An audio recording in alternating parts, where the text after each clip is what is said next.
All right, what's up, guys? Welcome to another MLB The Show 25 stream here on Twitch. I'm NextJGGen24, and today we're going to be continuing on with our grind of the Conquest maps. So, yesterday, or not yesterday, on Friday, I had wrapped up the Diamond Quests. I did the last one, which was for Yaimir Candelario and John Kency Noel. And once I got those done, I decided to move on to Conquest. And one of the maps that I finished up, if I see it here, where is it? Where is it? Where is it? Where is it? Should be here. Well, okay, since it's not showing up for some reason. The turtle map. Unless it's somewhere here that I'm not seeing. Nope. Okay. Not sure where the turtle map is, but that was done. So I don't understand though. Where is it? Oh, there it is. Yeah, so we finished that up. We managed to do that after we finished the Diamond Quest, and now we're gonna finish up as many of these Conquest maps as we can. Maybe we'll get to the Cactus map eventually. It's just there's a lot there. There's a lot. So, but first up is going to be the Umbrella map. So we're going to do that first, since that's the latest one.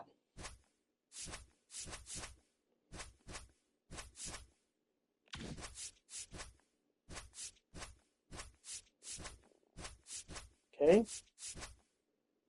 All right. That's about as far as I'm going. So now we're going to do Steel Fans, and we got to play Seattle for this. We're going to play on All-Star.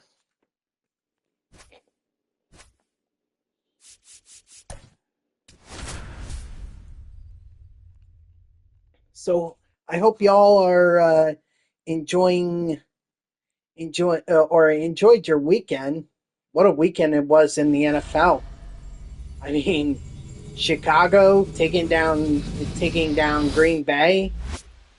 I think my favorite though had to be, and no offense to SP Champ or anything, but I think probably my favorite game was the 49ers taking down the Eagles. Not that I have anything against the Eagles, it's just that I didn't think that the Eagles were definitely not the same team this year that they were last year. So that's inside. That's a ball. I just didn't think they were gonna make it. Like I said, no offense to him, but even I think SB Champ had to realize that this Eagles team was stood a good chance of not winning the Super Bowl.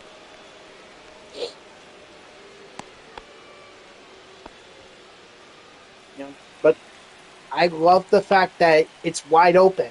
Anybody can win the Super Bowl at this point. I still think there are favorites, yeah. Runner. And plus, we haven't even seen what the Denver Broncos or the Seattle Seahawks can do in the postseason. So we have to wait on them.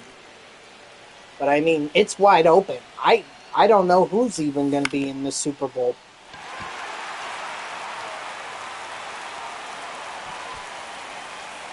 The games were fantastic. The ones on Saturday were fantastic, coming down to one score and everything. I think it was fantastic.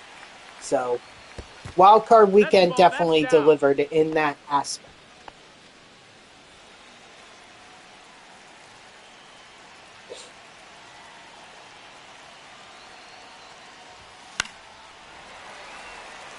Now, as far as what the divisional round will hold, I don't know. We'll have to wait and see. But If it's anything like Wild Card Weekend, I think we're in a pretty good.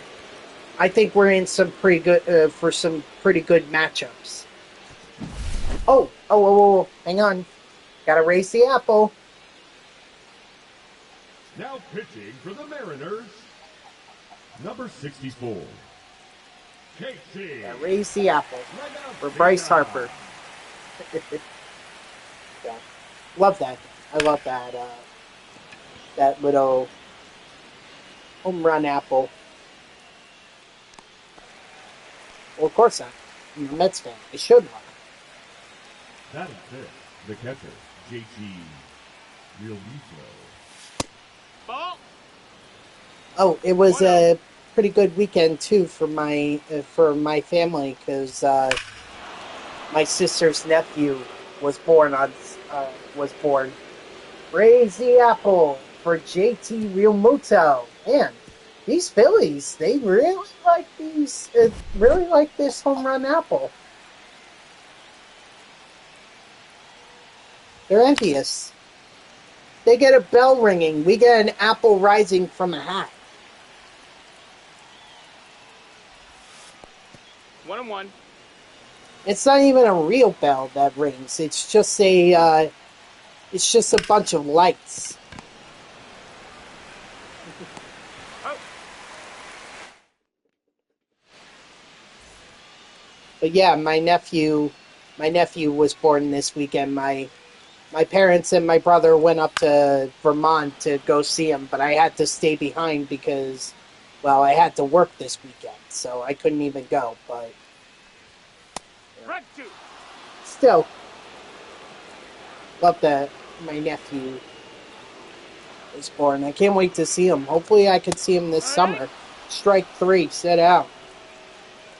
Because what I want to do is take a week to go to, at the end of June, go to Toronto when the Mets are playing the Blue Jays. And it's a little bit out of my way. I think it would add like 4 hours to the trip. Because I think it's 6 hours from... It's 6 hours from Vermont. At least where my sister is. And that's literally... Or it would be another 6... Yeah, it would be another 6 hours from there. And it takes me 6 hours to get up to Vermont from where I am in New Jersey. So... But she's over by Montreal. Or she's south of Montreal. So, and then just before I get to Montreal, I have to make a left, and then that's how I'm gonna get to Toronto. Now pitching for the Mariners, number 54. Anyway, so that's when I hope that maybe I could stop by and hold my nephew, introduce myself to him. I'd hate for him to grow up and not really know me.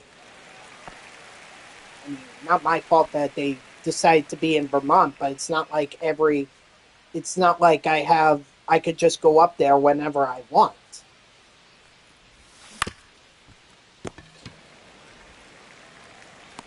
He's up. And he's the cutest thing too. They named him Bowden. So, little Bowden.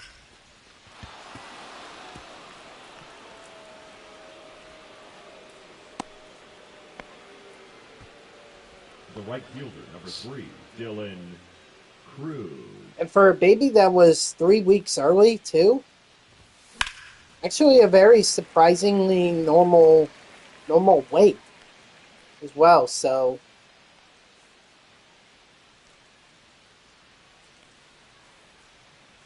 But, not to get religious or anything, but I can't help but think that maybe my grandfather had sent Bowden to us. I mean, the way that I think about it, we were only a week removed from from my grandfather burying him, Now pitching. and then a week later, Ryan. that's when Helsley. Bowden comes into the world. 1-0. So I can't help but wonder if my grandfather had sent Bowden as like a way for my family not to Hit. like forget about my grandfather, but rather just maybe help with the grieving process. Does that make sense?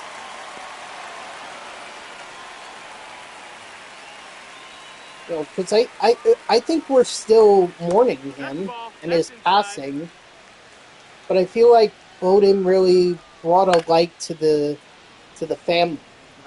What's up, gamer? How are you? Don't mind me. I'm just talking about the fact that my nephew was born over the weekend, and I can't help but think that maybe my grandfather sent him, as a way to help us kind of start ending the grieving process. I'll always grieve my grandfather, no doubt. But I think Bowden definitely helps in speeding it up.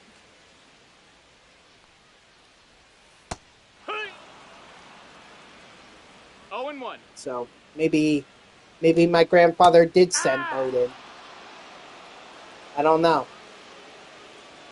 But it's kind of comforting to think, strike three, sit down, that maybe that's what happened. Nothing much, just watching Cradle Mode. Mine says season 2. Caleb. Just vibing. How are you? Ferguson. Pretty good. Pretty good. Leading off for the Wolves, the shortstop, Cal Ripken Jr. Just hanging out and doing some of the Conquest maps that I never finished up or never did. Cal Ripken Jr., he wants that apple too, so giving Cal Ripken the apple. Wow. That's like the third time in this game I've had to raise the apple. 1 ball, no strikes. What's up, Bubbles? Yeah, I had a very nice weekend. Thank you. How was yours?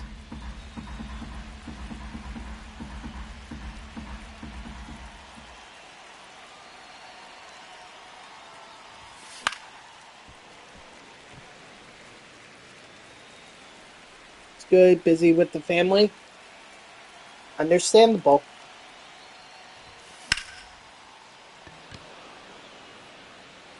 Weekend Classic is still going on, right?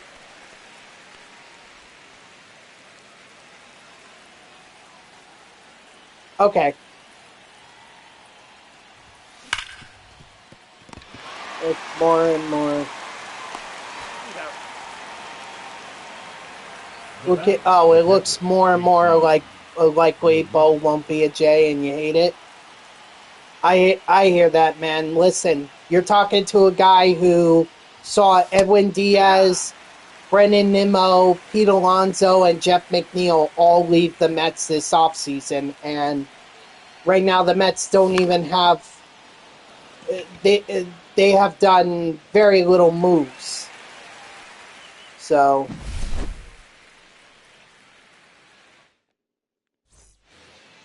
I totally understand. It was likely that the Mets were not going to get Pete Alonso back, but that doesn't make it sting any less. That's why I think the Mets need to go get Cody Bellinger or Kyle Tucker, one of them. Personally, I prefer Bellinger because Bellinger, not only can he play center field, but he could play first base. And defensive-wise, he's so much better than Pete Alonso. So much.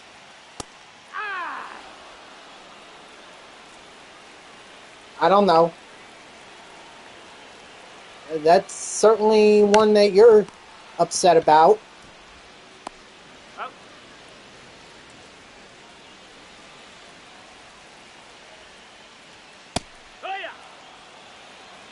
Maybe they're still dealing with contract issues. I mean, don't forget they just picked up Brandon Nimmo. I don't know how much cash they have, but Nimmo's contract is pretty pricey. Probably a lot more than what we should have given him, considering that he only had one All-Star appearance for the Mets. Don't get me wrong, he was a solid outfielder, but he was not. He probably shouldn't have gotten the money he got. But maybe it offsets with trading away Marcus Semien.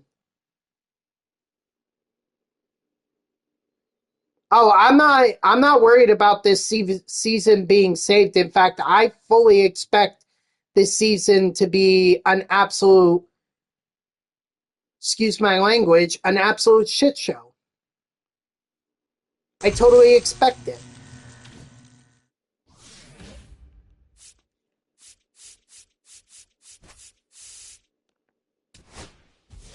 There ain't no saving it if the Mets don't do anything for the rest of the offseason. If they don't do anything, they are not. This season is lost. And David Stearns or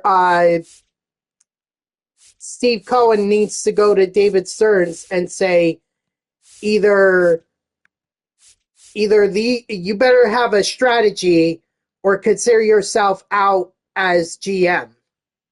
Like, he could go back to being president of baseball operations, but he should not be acting as GM while he's doing both. I just find that too overwhelming.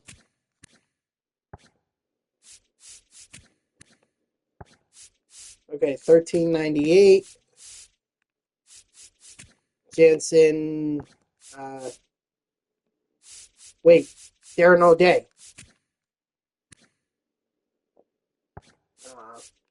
How about assistant to traveling secretary?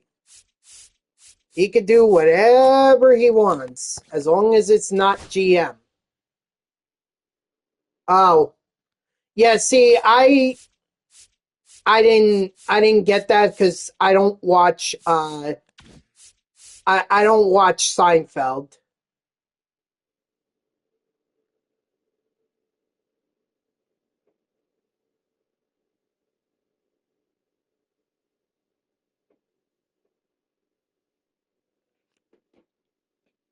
They're working with an unsub? What's an unsub?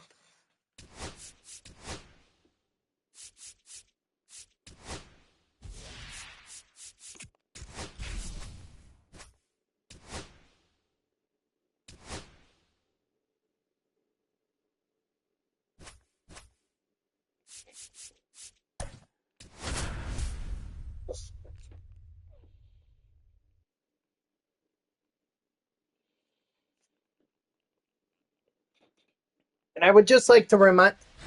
Oh, the bad guy. And really, the only reason that I was watching Criminal Minds in the first place was because my mother was watching it. But she and I have different schedules to the point now where I don't even watch TV these days. Raise the apple for Dylan Cruz.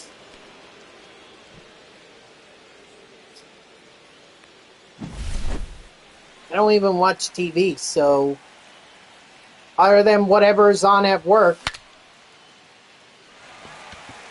But see, for me, the only TV I'll watch is for American Pickers, that show on History Channel.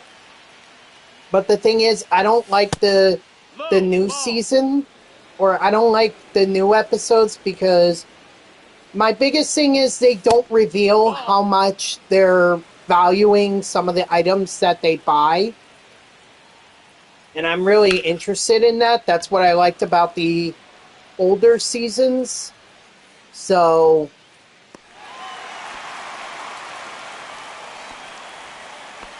but Pickers is really the only show that I'll watch. like I said, I really don't watch TV these days.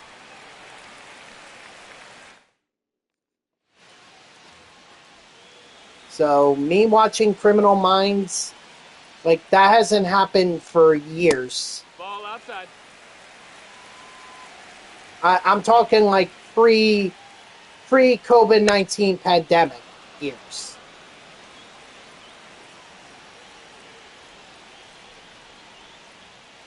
Hit it.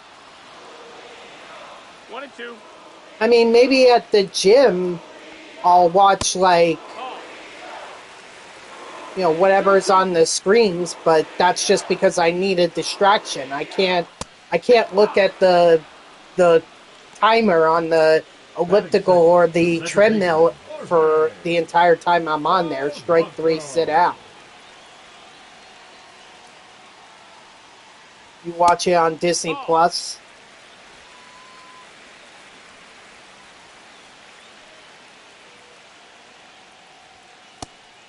Wait, Criminal Minds is on Disney Plus? 1-1. Really? Ball. I thought it was a CBS show. I would have thought you'd be more likely to see it on 2 and 2. on Paramount Plus. Oh, it's on Hulu. Ah.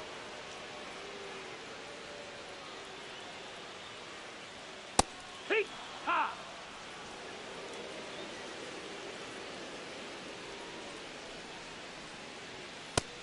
Outside. That's a ball. What up, SB Champ? How are ya?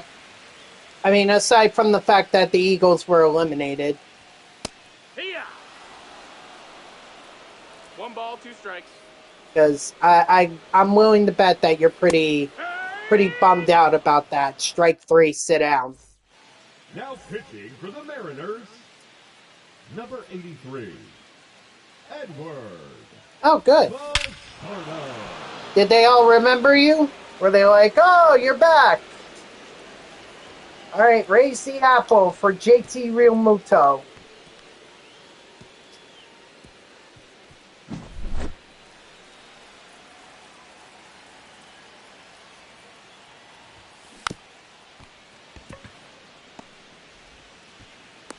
Oh. You're more like pissed off. Understandable.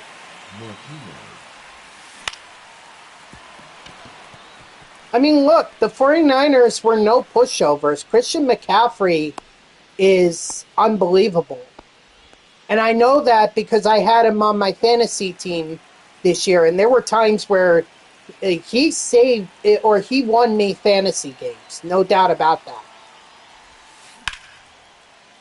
Probably the only reason I'm actually in, or I finished third in the league, is because of Christian McCaffrey.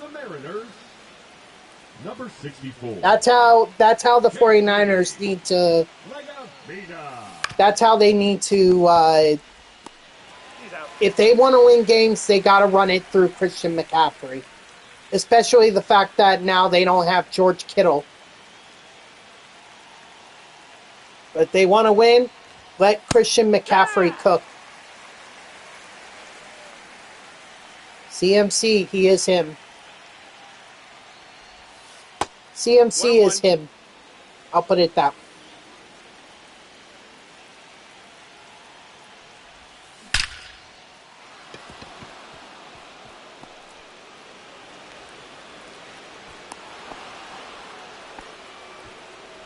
The batter.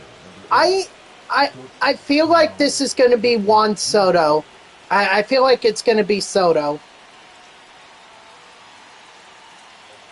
Runner. Just like the blue and orange makes me think it's going to be a Mets player. And the only two options are Lindor and Soto. I think it was a light blue, so I mean, it could be Scooble. It could be.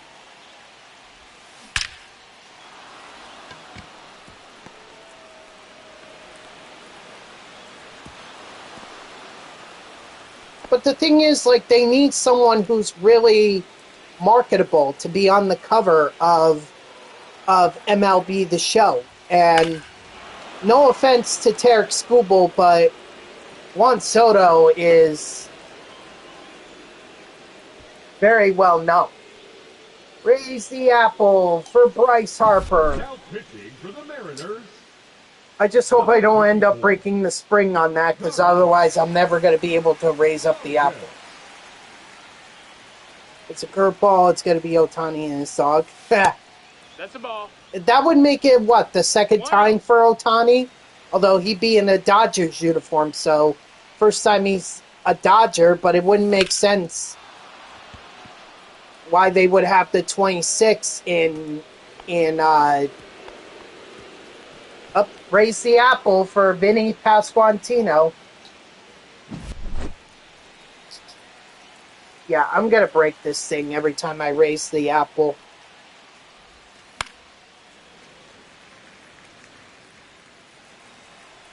Wouldn't make sense to make the 26 orange if that were the case, so. That's a ball. 1 ball, 1 strike. Maybe they picked Diaz back in December when everyone thought he might return to the Mets, and now he's a Dodger, so they're going to have to pull a Bryce Harper and put him back into the Dodgers uniform. 3-1. Fair.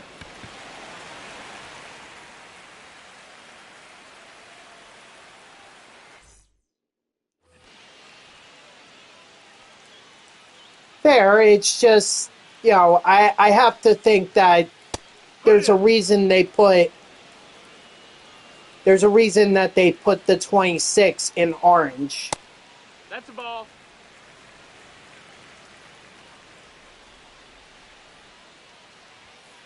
Here.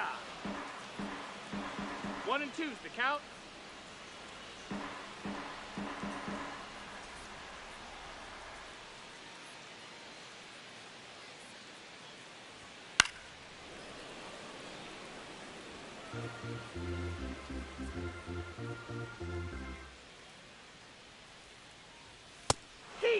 Strike 3, sit down. Wasn't 22? Didn't they have it in white? And I mean, that could have been generalized, but I think a lot of people thought it was going to be Shohei Ohtani, and it was. So, I mean, we'll have to wait and see. I think it's either I think it's Juan Soto.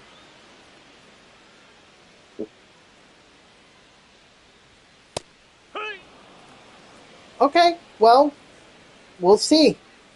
We'll see what kind of news we get this week, because they're going to be quiet in terms of content. They're going to be quiet on content for a couple weeks. Not until the new Captain Blizzard program comes out. And I think that's going to be the final one. And then we get the Then and Now program.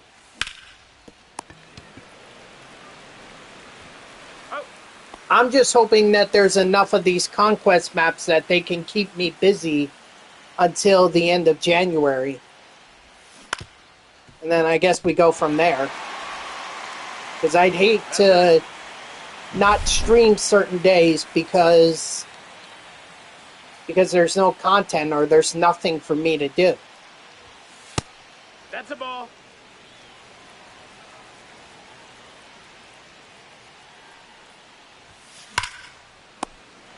But blue?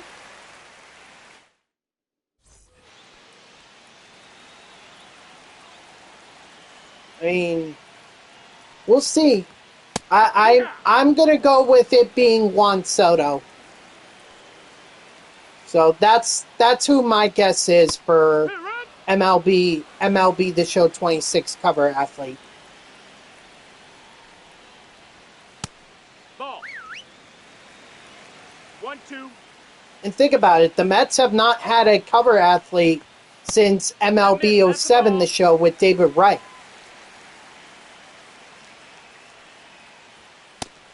Strike 3, sit down.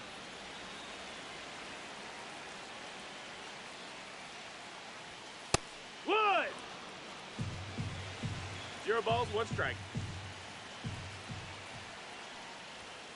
Yeah. 0-2. Well, actually, to an extent, he was for MLB 16 this show with Dave Bautista and I think Eric Hosmer was on that. He was like one of the 5 Batting ninth, the shortstop, named players J.P. for that. Crawford. If you remember the intro, they had him there. Hey.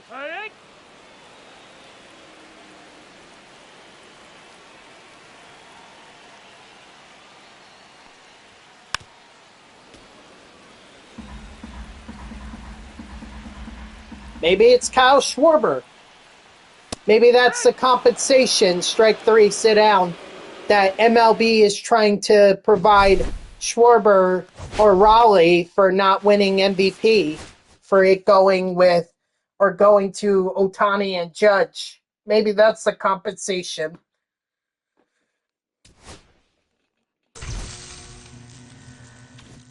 Ooh.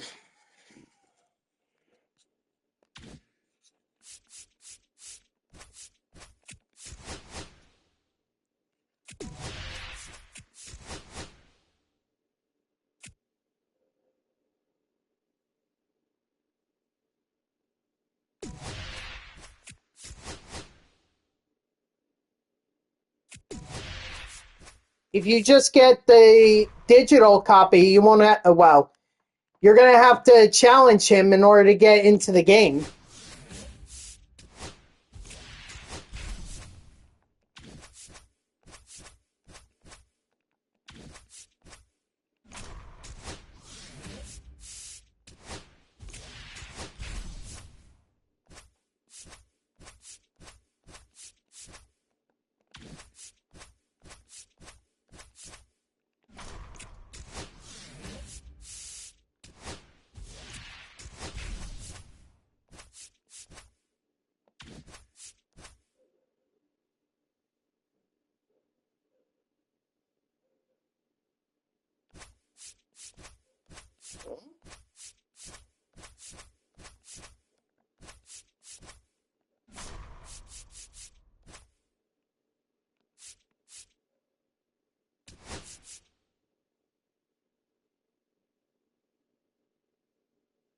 $1,100 subs per load time?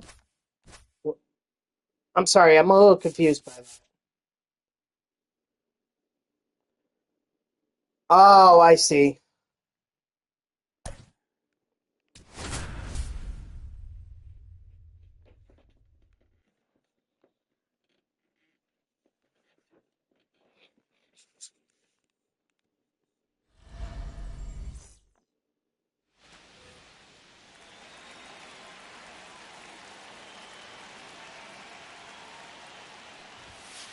Ball.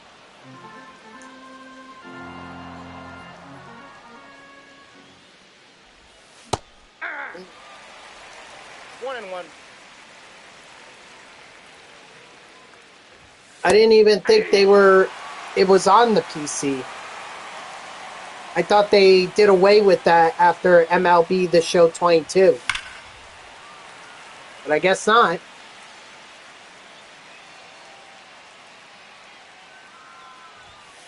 Nope, that's off the plate. Ball 2.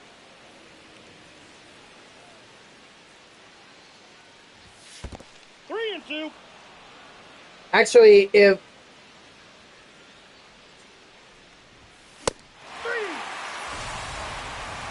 Imagine loading up against SpongeBob. That'd be something. I'd be looking at that as a console player and I'd be like, what the... No, that's a foul Did I ball. just get transported to Bikini Bottom? Ball in. They'll have to change the intro. Would have to be who lives in a baseball stadium under the sea, SpongeBob SquarePants.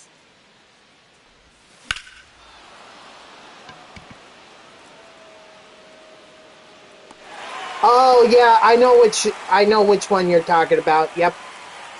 Well, I thought they also did that for the Xbox or the Xbox Connect or something like that. I remember seeing it, but I was like, not really interested in it. And mind you, I used to play Nicktoons Racing on the PC when I was younger. So you would think I'd be all over a Nicktoons MLB game, but guess not.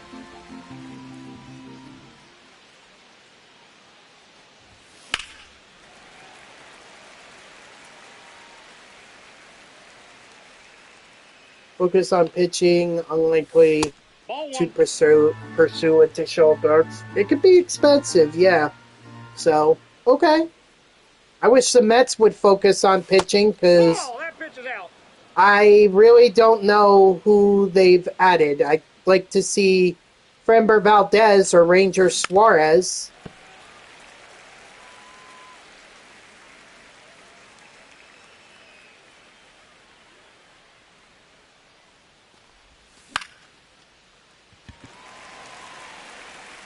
Just like, give me somebody.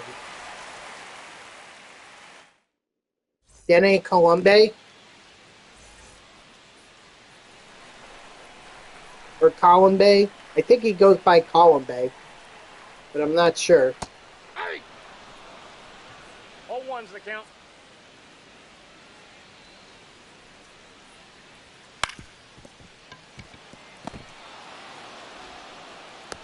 No, he's in there.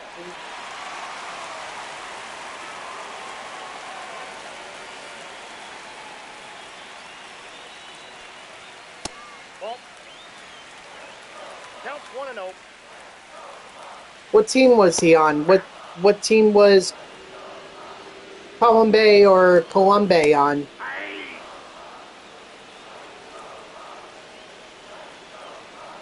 Twins and Rangers? Well, he could have gotten a New Threads card, maybe. But I don't know. Do they ever give a finest card to a guy that switched teams mid-season? Not by choice, not by his choice. He probably got traded or DFA'd and cut and waived.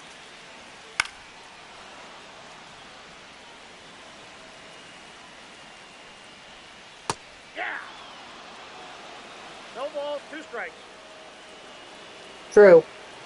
True. But that was 2 years ago. Now, I'm talking about this year. 1 ball, 2 strikes. Outside, that's a ball.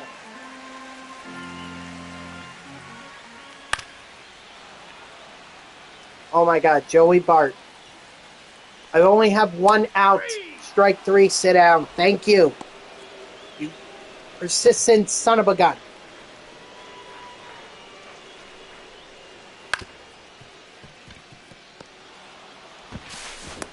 He's out. No, I did not see that. I saw Bregman's contract with the Cubs. That was what, 30 1-0. 34 million a year? I mean, that's around Lindor's level. So I saw that. I just wonder what that means for Matt Shaw. Because now that's going to block him. Unless he learns first base. He could learn first base.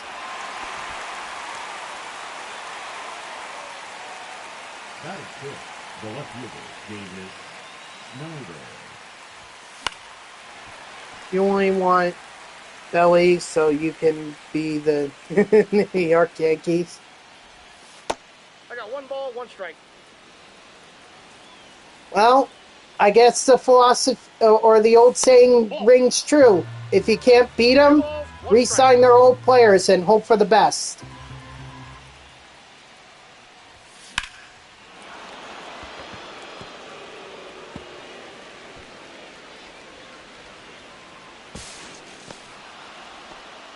And the way I see it, it's payback because for many years the Yankees would just take up old Met or sign Mets players that like Doc Gooden or Darryl Strawberry. They would just sign them and then they won the World Series with them. So the way I see it, this is payback. Inside, ball one.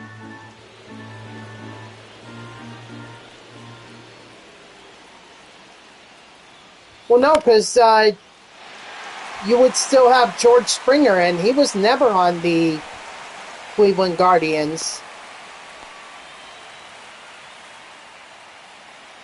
And Alejandro Kirk is homegrown. He's a true Blue Jay, as is Vladimir Guerrero Jr. And well, now I'm not worried about Bo Bichette.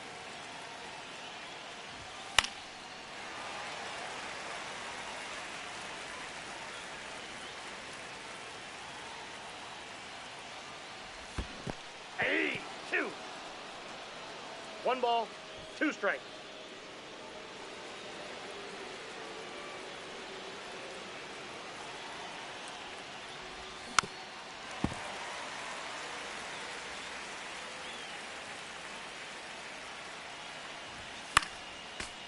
But you guys have Shane Bieber. You have Andres Jimenez from the Cleveland Guardians.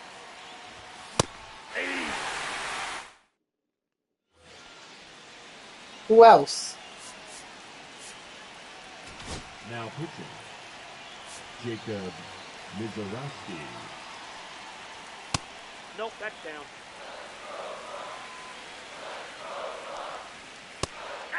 Santander used to be a Guardian. Really? When? Was that before he was on the Orioles? Oh. Had to be. Hey.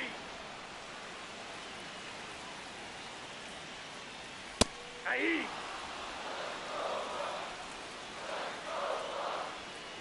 Ball, that's inside. Strike 3, sit down.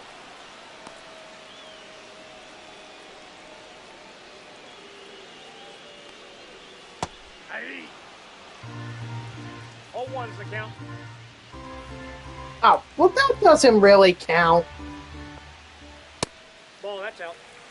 I'm talking about guys who wore a Guardian jersey. That's what I'm talking about. Not someone who was in their farm system.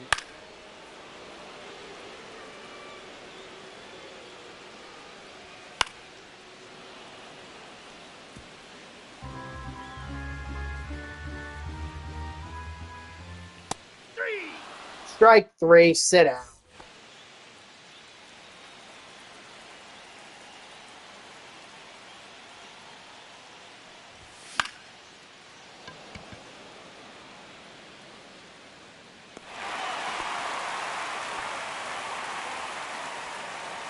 The batter, the right fielder, Dylan Cruz. Inside, ball. Okay, so if he did play off, although, yeah, wait, can't you can't waive minor league players?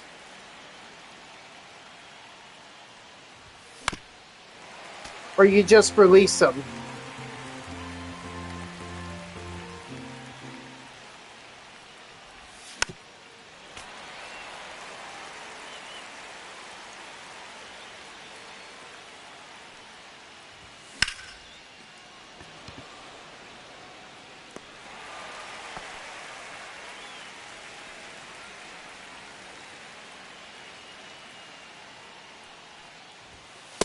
Ball 1. Counts 1-0.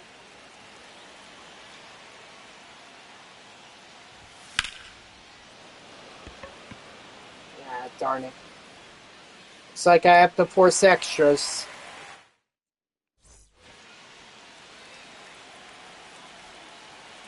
Oh yeah, I forgot about Nick Sandin.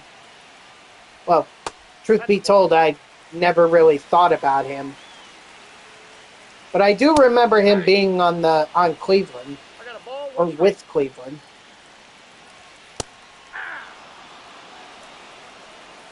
I don't know. Like, Aye.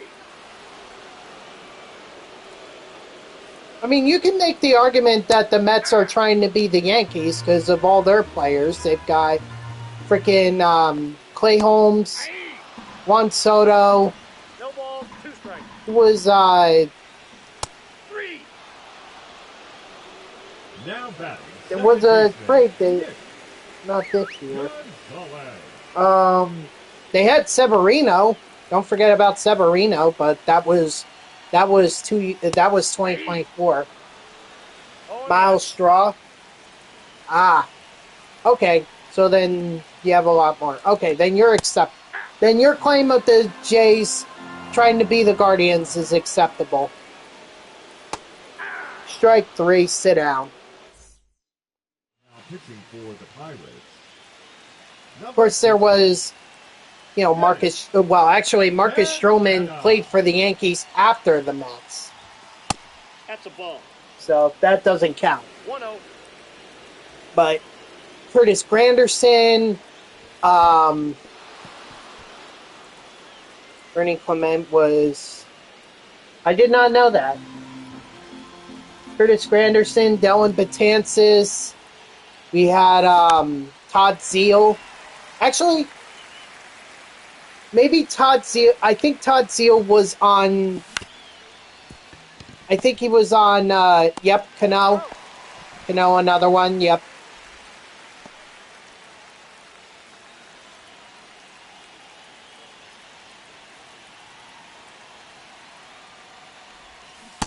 Ball 1.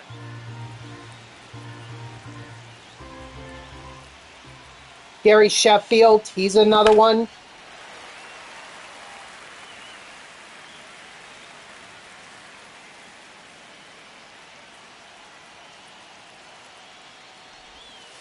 Nope, outside.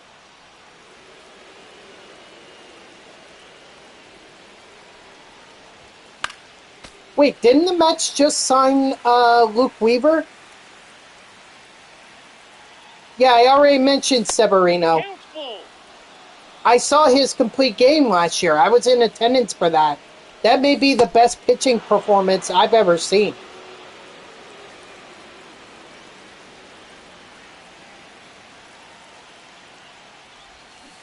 Hey.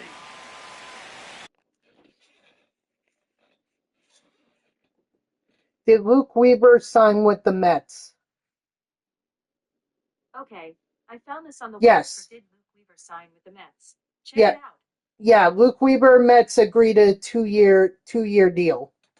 So there's another Yankee turned Met. 0-1's the count. Although I actually like that signing. I like Luke Weaver signing with the Mets. Ricky Henderson, yep.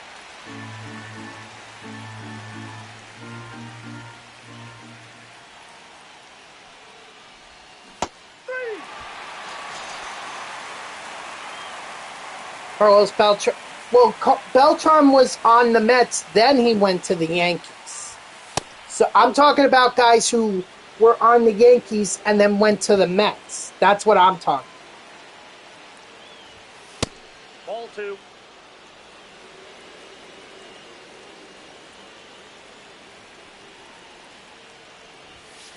Yeah. I thought there was a 2-1. I don't think Gary Sanchez ever played for the Mets. No, he never did. Al Leiter.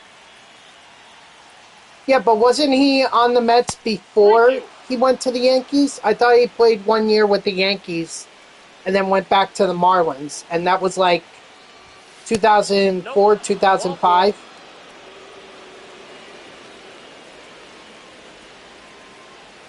Oh, I see. Okay.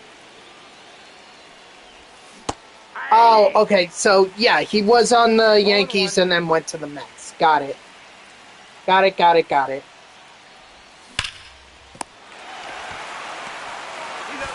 No, come on. I had bases loaded. Oh, all right. Give me Roki Sasaki. Now pitching, Roki Sasaki. What's up, Poopin? I'm doing all right. How are you? Ball one. Orlando Hernandez. Yep. 1-1. Bartolo Colon. Two. Bartolo Colon played for the One ball, Yankees and then two came to strikes. the Mets. Strike 3, sit down.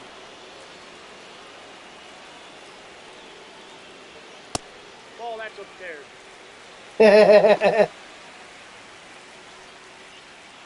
Well, I think that's only in Petco Park.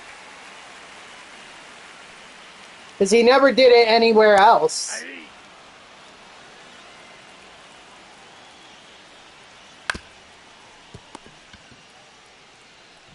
Got him.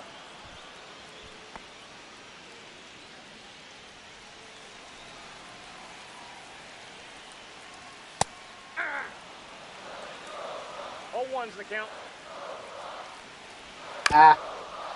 Hold on. Oh. Yeah, that makes sense. Oh, hold on. Now, Pitching for the Pirates, Bammer, number 50. get out of here! Corvette. 21 hours ago, dude.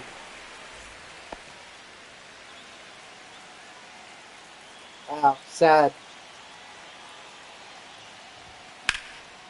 Yeah, the biggest thing for me, though, is that Kyle Tucker, can only play right field or DH, and just Bellinger is much more appealing to me because of the fact that because he can play center field and first base.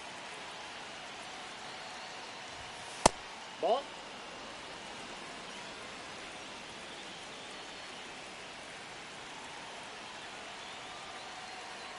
So if the Blue Jays want Tucker, I mean, I'm not opposed to them getting him. Ball two. If it means that the Mets are going to pursue Bellinger.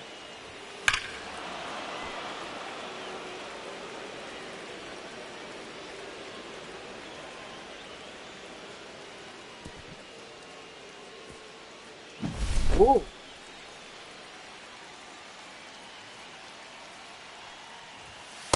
Ball, that's out. That, or maybe you try to find some way to trade That's ball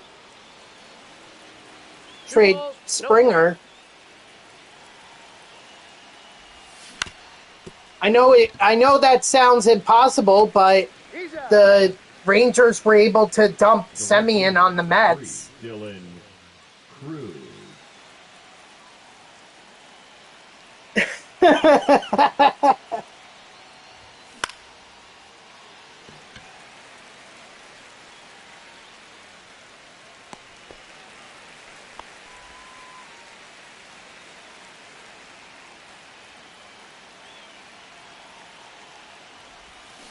Aye. 0-1.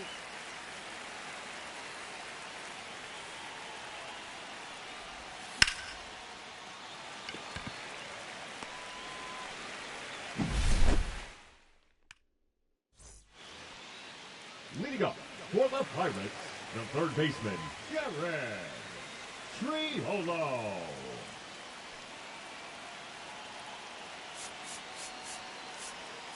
You also get to see more. Now pitching, Edwin. You also get to see more Brandon Nimmo.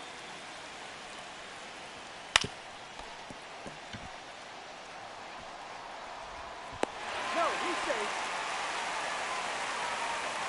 40 more days, huh?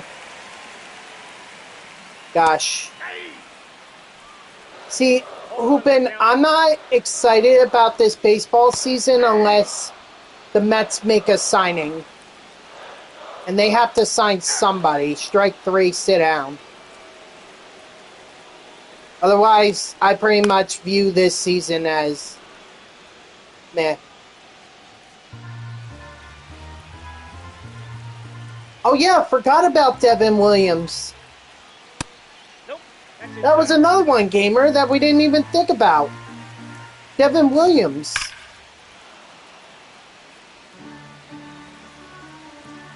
I mean, look, if it really came down to the Mets going between Edwin Diaz or Devin Williams, I would have rather they go Diaz.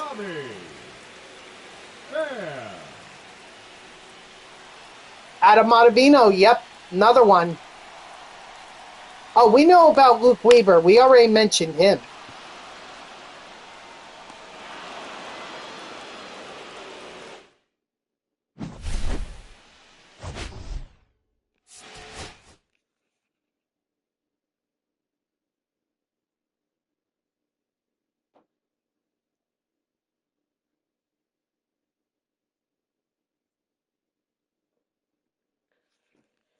Alvarez.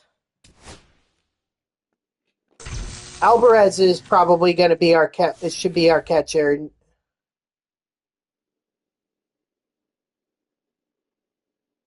Oh, Zeke. Zeke, I don't have Discord. I haven't had Discord for years.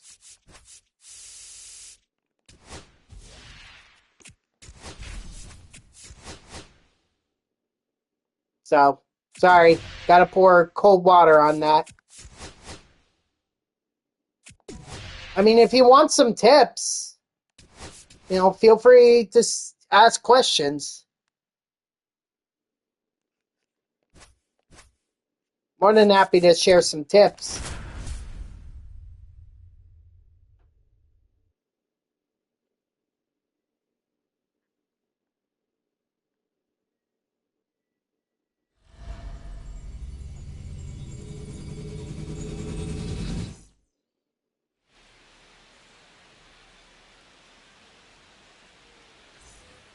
I feel like at this point, Higashioka is more of a DH than he is a catcher, but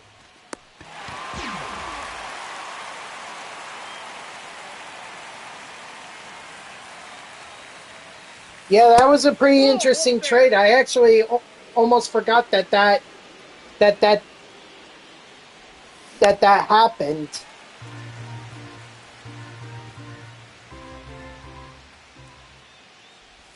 Well, I think it's simple. He has a big contract, and during the regular season, he dips off.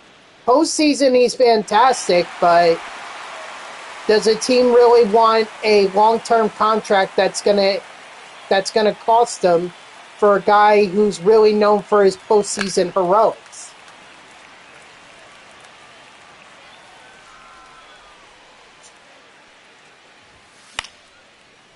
Maybe a team that is consistently in the playoffs, maybe. Ball in. I don't know. I mean, he could have won another World Series MVP with them. But then again, if they had Seager, they may not have been able to. They may not have been able to get Ohtani, because that's a pretty big contract.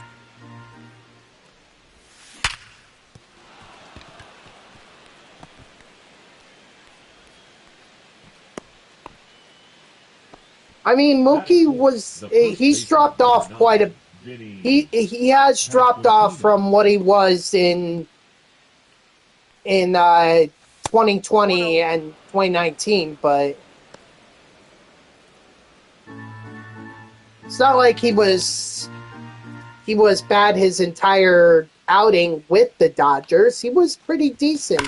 In fact, wasn't it in 2024, like beginning of the season, he was an MVP candidate? He was doing really well with the Dodgers. Now pitching for the I think he just had a massive drop-off this year. Or maybe it was 2023, I'm not sure. It was a while ago.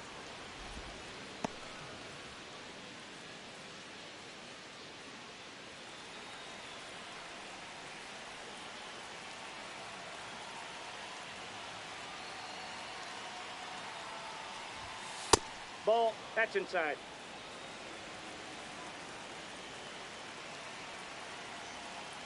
Didn't the Dodgers just sign him to a massive contract this offseason? Got him.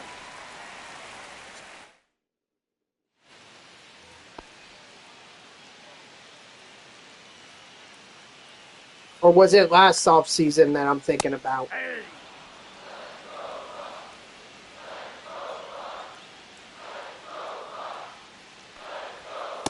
Ball, that's out. Personally, I would have liked my Mets to go after Adolis Garcia, see if maybe they can get him to be back to his 2023 form. One ball. But that didn't happen, so we'll see if he gets back to his form in with the Phillies, or if it's more of the same. But I saw him more as like a DH. Why not?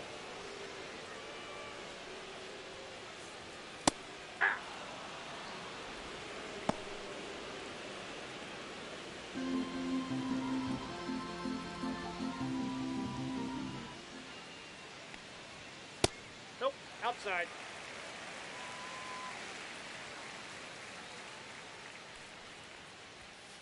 Hey, two.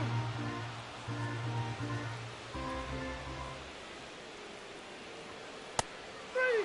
I mean, Isaiah Kiner-Falefa would just be a utility man. But we don't need him at short because Lindor just plays there almost every day. And we don't need another glove in center field. We already have that. Same thing at second base. Third base, I'm willing to ride with Beatty on that one. What we need is a left fielder, because right now we don't have a left fielder. Number 47, Isaac That's foul. Messon. Yes. Yes, Bubbles, it's still Conquest. It's just taking me a while because I keep doing the steel fans. That way I don't have to play on All-Star when I get to them, so... The third baseman, Edgar Martinez.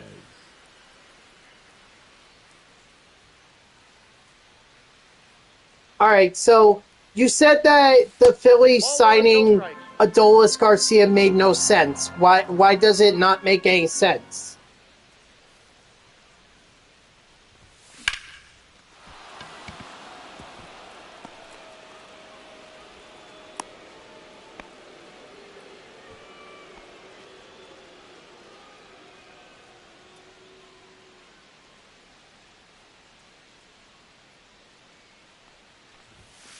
Ball inside. I mean, is it any worse than what he did with the Rangers after 2023? Ball, that's off the plate.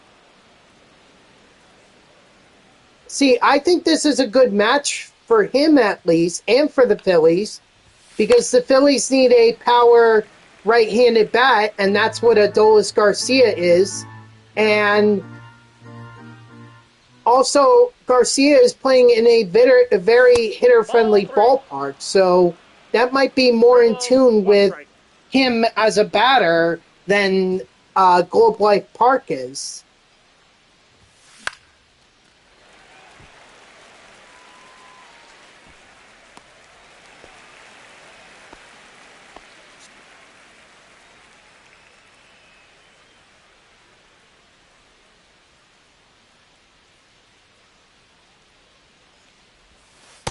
Ball.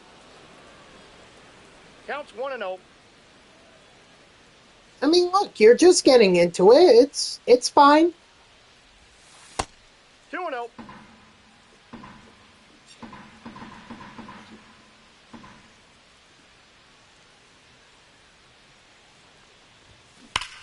I mean, at least you know probably one of the more important teams, which is the Yankees. As much as I hate to admit that, the reality is that you know the Yankees. At least you know something about baseball. Sugar. So that at least counts in my mind. Next up, we'll focus on the Dodgers because they're likely heading towards Yankee territory. Leading up for the Pirates, The right fielder, Brian Reynolds. Well, we don't do transfer. There's no such thing in baseball as transfer news. If you're referring to free agent signings and trades, then okay. But 0-2 is the count. transfer, I think that's more of a soccer thing, isn't it?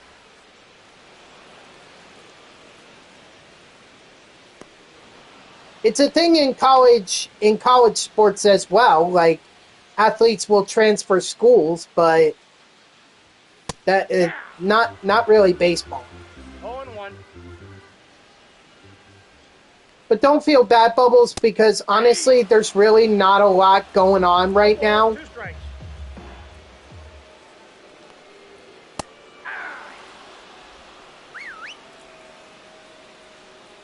There's not a lot of free agent signings. Like over the weekend, the biggest one was Alex Bregman signing a 5-year, $175 million deal with the Chicago Cubs. That was the big one.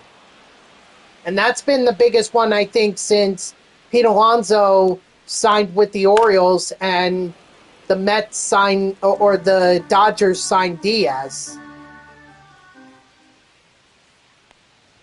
Well, what I mean by the Dodgers getting close to Yankee territory, I mean like a dynasty feel. Like the Yankees had dynasties in the 90s, and I feel like that the Dodgers are getting close to that, considering they've won the past 2 World Series. That's what I mean. You started to laugh with Alex Bregman signing with the Cubs. Why is that? Now pitching for the Pirates, number 66, Kyle Nicholas.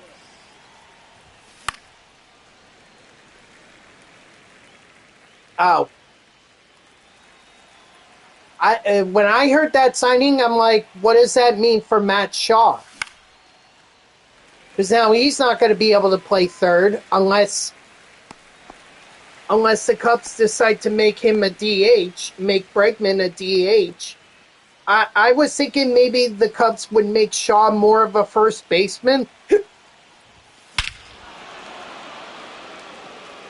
Raise the apple for Bryce Harper.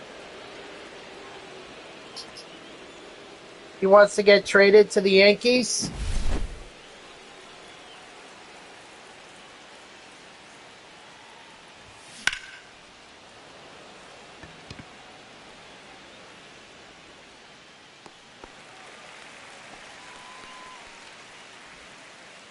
I mean, a lot of people want to go Yankees, Dodgers, Blue Jays, because those are the teams that are going to make the playoffs.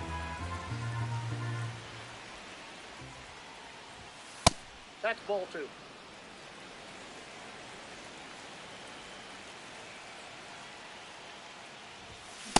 Hey. You know, I thought my Mets were one of those teams, but doesn't look like it.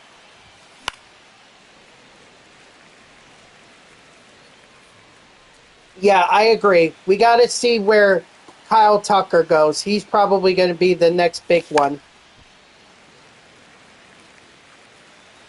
You want Tucker and school? Forget if that happens.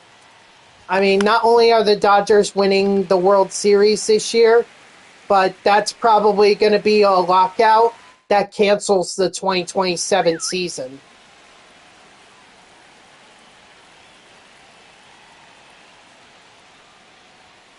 Hey. 0-1's the count.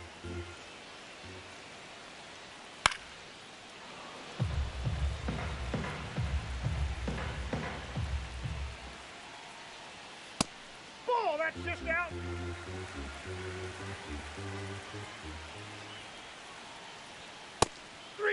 Strike 3, sit down.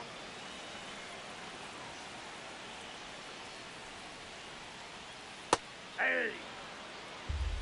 0-1.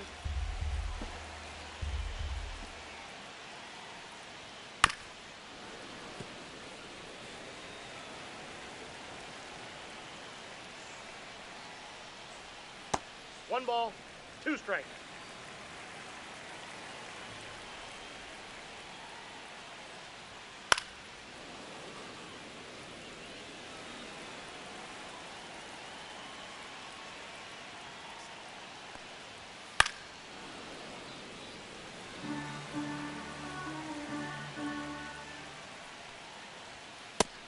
Two to count.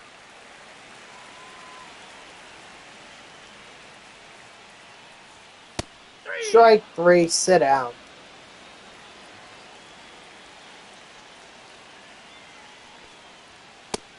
You know, that's the biggest thing that not a lot of people are thinking about for next year, the potential for a lockout.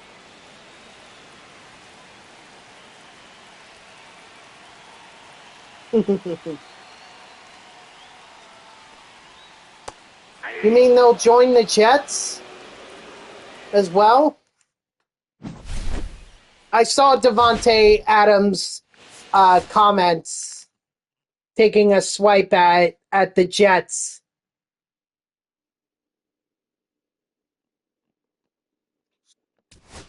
It's like, dude,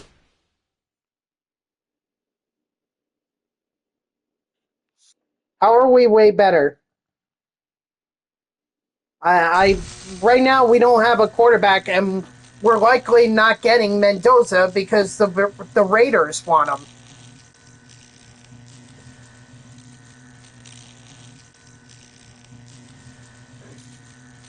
If we don't retain Brees Hall, the only better player we have is Garrett Wilson.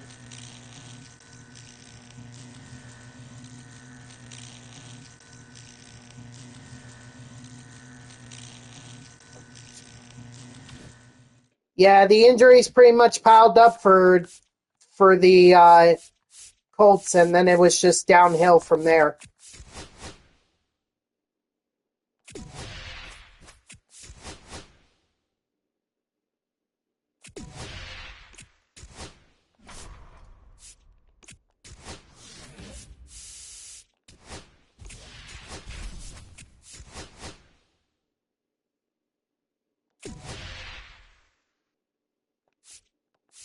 No, that's probably, yeah, no, I'm not interested.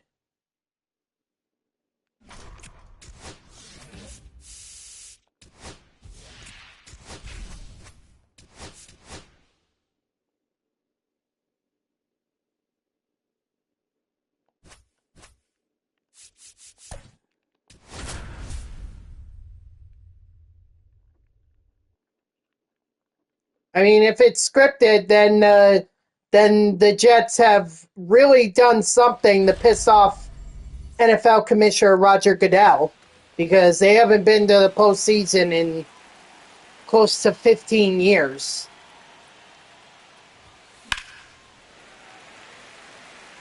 First pitch, 1 o'clock.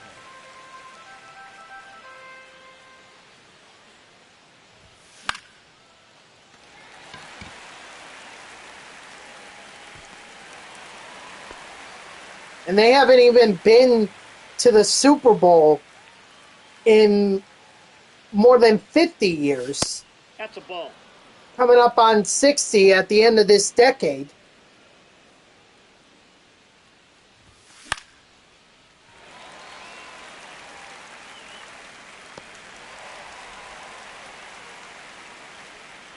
So then it must be really scripted.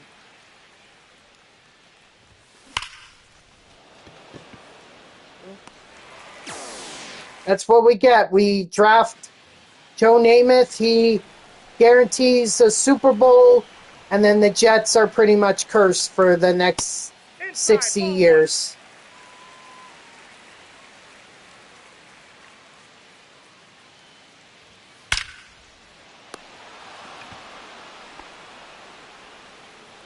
Maybe it would have been better off if the Jets had not won that Super Bowl. Maybe they would have been in more Super Bowls later. 1-1.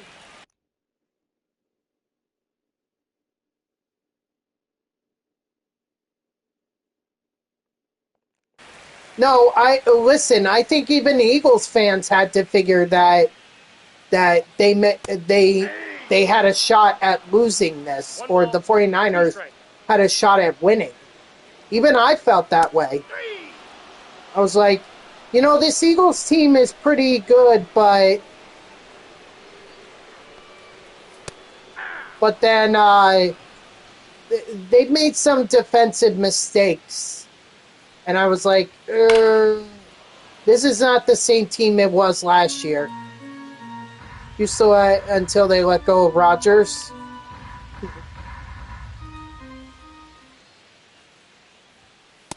Ball. One ball, two strikes to count. Well, came back to bite us because he's in the postseason. He's in the postseason, and the Jets haven't even been there. The last time, here's the funny thing: the last time the Jets made the postseason is when Rodgers won the Super Bowl. Batting fourth, the right fielder, Joe Springer. Ball.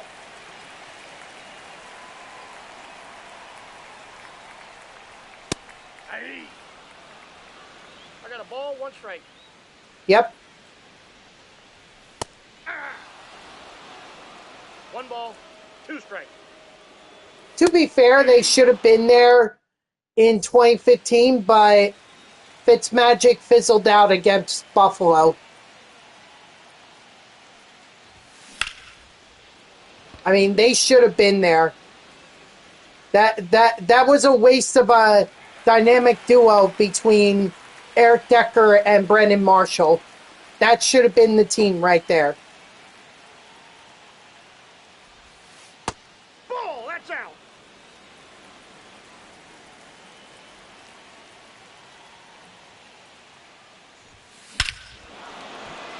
Nice, Real Muto. Raise the apple for Real Muto.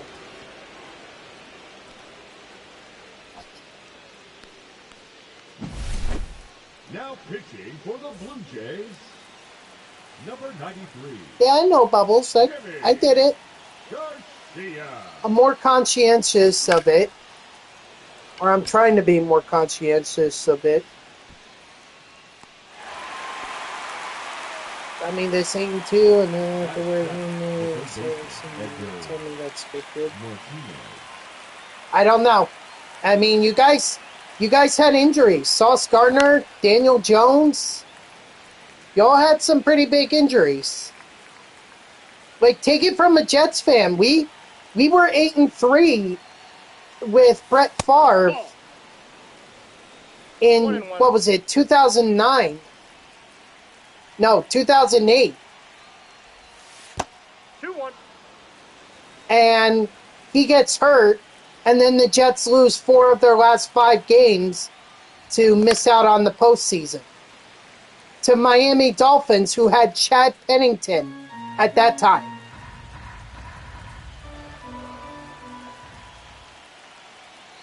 Well, we got one of your picks, so you guys don't have a pick for this year.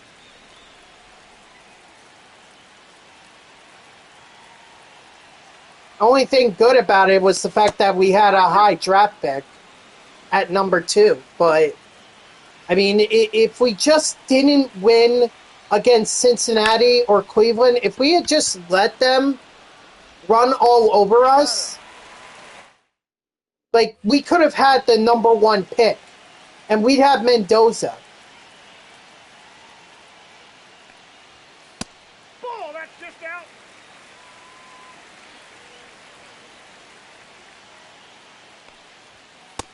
That's out.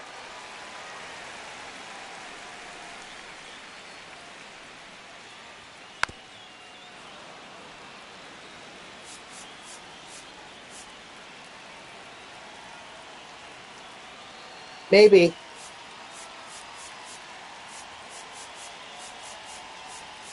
Oh, that's right. I took out,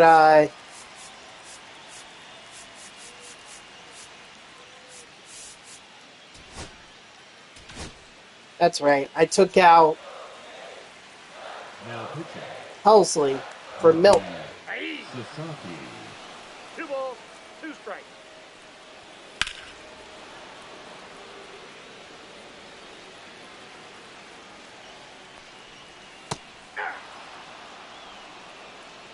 Honestly, it was just sad what happened with Luck. He was such a good QB. I mean, was he going to win any Super Bowls with the Colts? Probably not. But still, he was a solid QB. But he determined that was enough. Got him.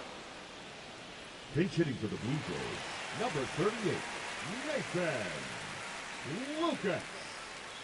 Hey! Yeah, I'm sure he didn't want it to go that way, but No balls, 2 strikes. I mean, All 1. exactly. They didn't protect him. Strike 3, sit down. Wow. MLB 17, or the show, MLB 17, the show, jeez. That's really going back. I thought I went back far when I played MLB The Show 18, and I was doing that for the Diamond Dynasty. You take the cake.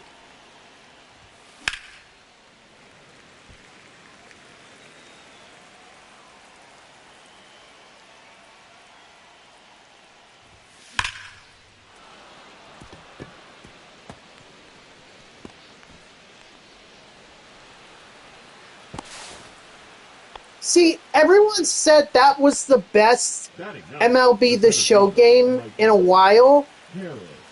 And I was bored, with it, like, after the first month. I didn't even really finish it.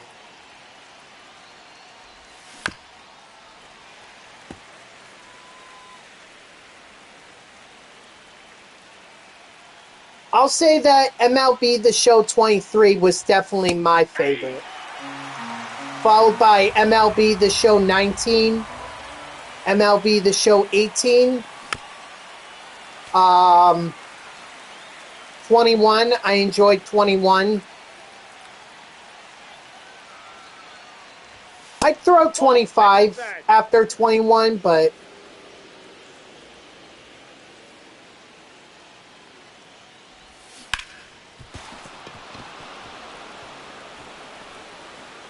I will say that the worst one, in my opinion, was MLB The Show 20. Because I felt like the content was lacking. I mean, look, it was a pandemic. They couldn't have predicted it. But even still, like, you got to keep the content rolling. You got to have plans. And I feel like the whole pandemic thing just kind of screwed everything up. So, MLB The Show 21 was definitely my least favorite. Now pitching for the Blue Jays, number 54, Brandon Little.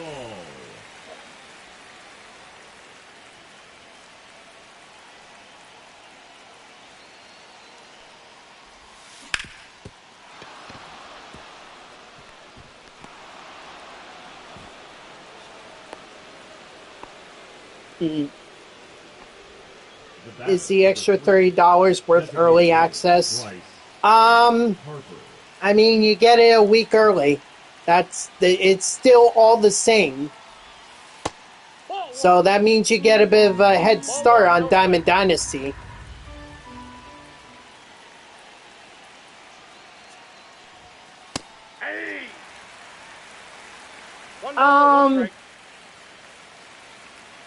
I mean, it just depends. If you're a casual gamer, which I think that's more of your speed, I'd be willing to wait on MLB The Show 26. Not because I think it's going to be a bad game, but rather if you're just getting into it, you don't want to spend extra money on it. Whereas someone like me who streams this game, it's my content, it's my bread and butter. You know, I might be more inclined to get early access because I want to stream this game ASAP. But I usually like to do that, or I only do that if there parts of it I'm not actually paying for. Like last year, I was able to get a bunch of PlayStation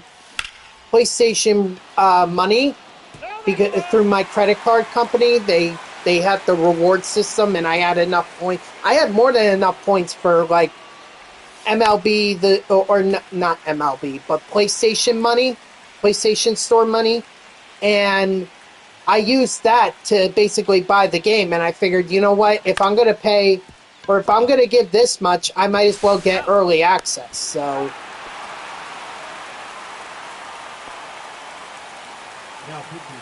So that's my view on it personally. Like, you do whatever you feel is comfortable. I think for you, you'd probably be better off just waiting till the full release of the game. Besides, the early access may be a little glitchy. You know, everyone likes to play it, or everyone likes to... That's ball two. Sometimes the game crashes in early access, so it might actually be better for you to just wait till the full game's out. Right. Right. They'll give you stubs, they'll give you packs to help get you off the ground and running. Ball one. But I mean, some of those packs and cards really not worth it by the time you get to the end of the game. Like all those MLB The Show 20th anniversary games or cover athletes or guys.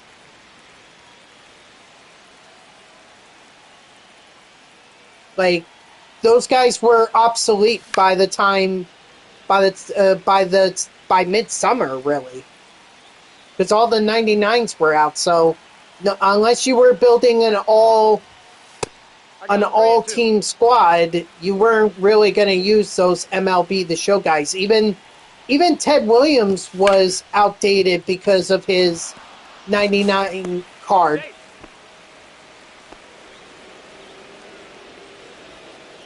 Like once that collection reward came out, his MLB The Show 20th anniversary card was pretty much obsolete.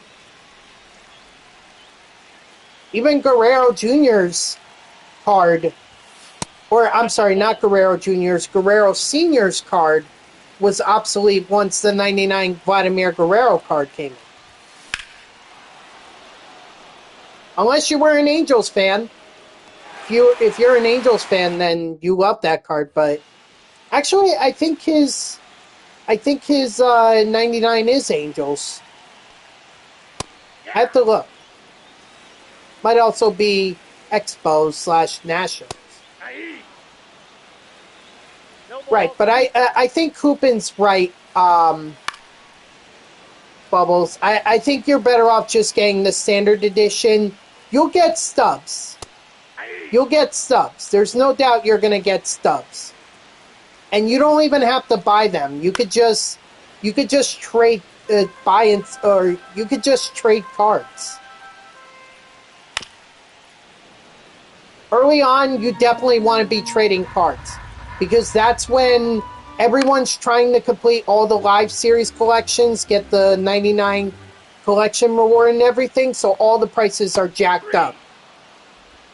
And if you pull Ohtani or Judge or any of the guys, like this past year was Ketel Marte, who was like over 200K at the beginning of the year, I mean, you could sell them. But depends on if you want to get those collections done. That's up to you. But Ohtani and Judge are the big ones. They're by far the big ones. So, yeah. That's exactly what you do.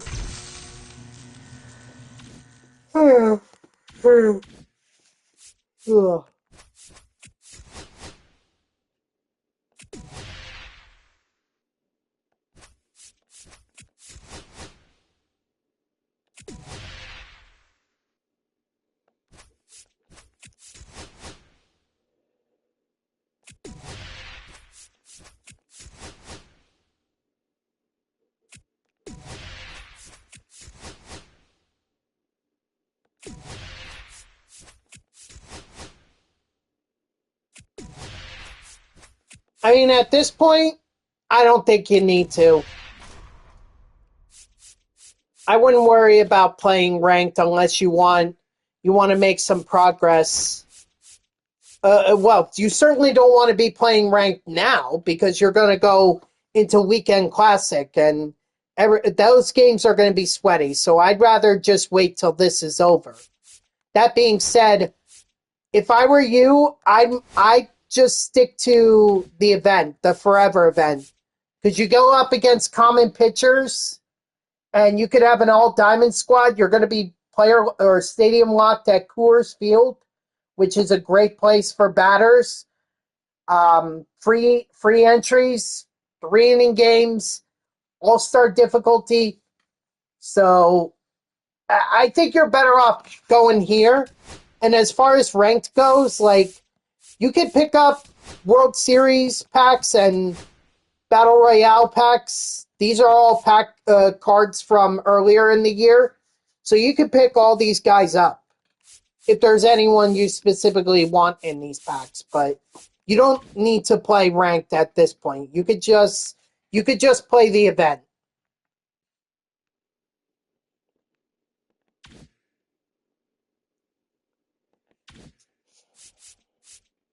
I mean, I'm not going to lie. I always wanted to go back to MLB The Show 18 and try to complete the live series collection. Now that I know how to do it, like, I want to do it, but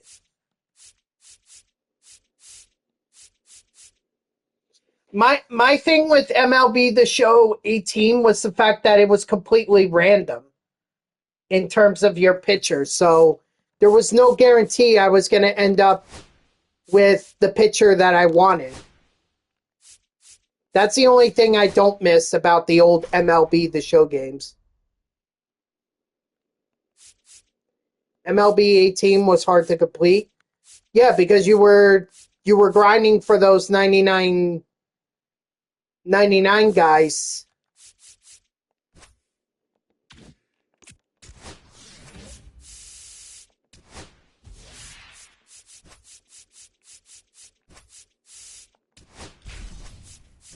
You know, Mets, I was going to go after the Miami Marlins. I was going to go after them. And then you decided to infringe on my territory, so now you're in my line of sight.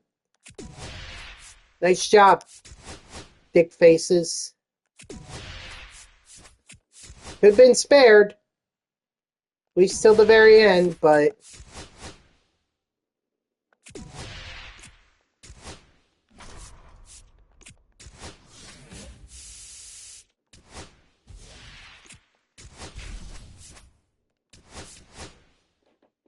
I mean, there was just so much, and also, you know, back then, let's keep in mind, you did not have Stadium Creator. In fact, Stadium Creator came in at MLB The Show 21, so...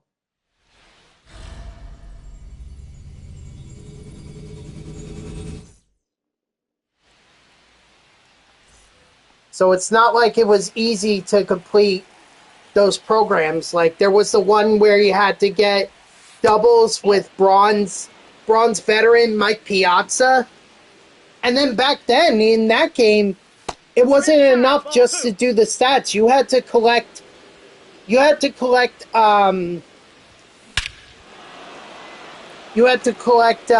the jerseys and the hats. Raise the apple for Dylan Cruz. See, they don't even do it in the game. Oh, right, because I'm not the home team. Ball. 1-0. Yeah, me neither. But MLB The Show, it has come a long way since then.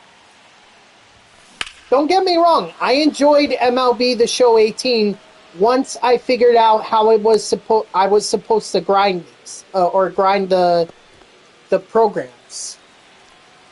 But I wasted a month of not playing it because I was so frustrated. I didn't know how to do it.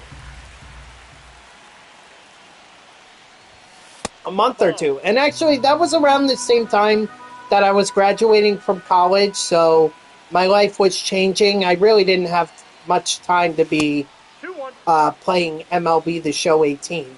So it was dumb, it was stupid, and thank goodness they took it out of the game.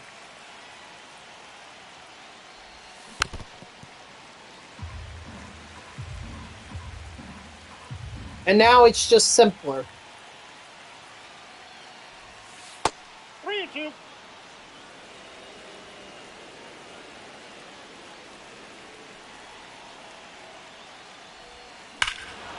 Attaboy Bryce Harper, raise the apple.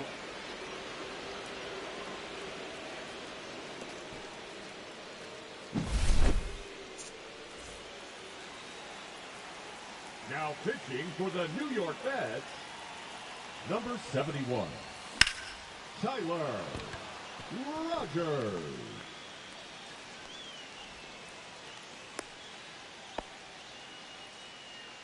Batting fifth, the catcher, JT Realmuto. Yeah, I'm a Penn State guy. So unfortunately this year, yeah, we ended it with the pinstripe bowl win over Clemson, but still, it's just sad the way things went with James Franklin. But I never thought he was the guy that was going to get the Penn State a national college championship or a national championship. I just never felt that way. He was great for building the program from what it was. Don't get me wrong. I appreciate where he has taken the program. But with that being said, it was clear he was not the guy that was going to overcome Ohio State or Michigan or even this year, Indiana.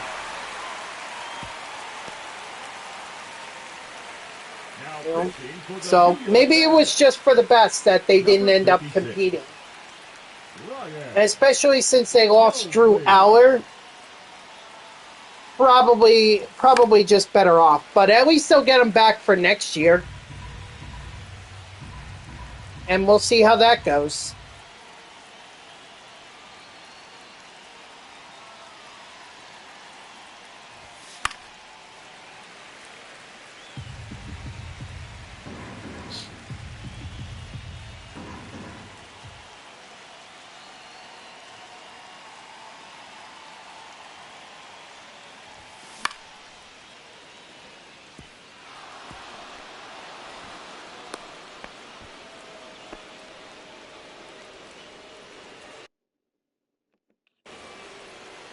Oh, so then you're obviously happy about what the matchup or having Miami in the national championship.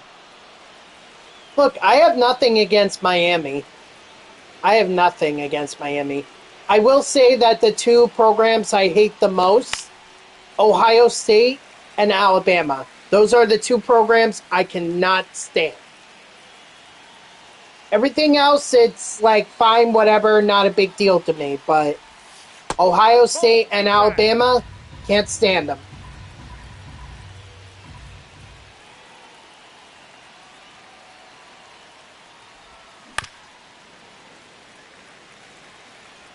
Yes, you did. And I was fist pumping at that. So thank you.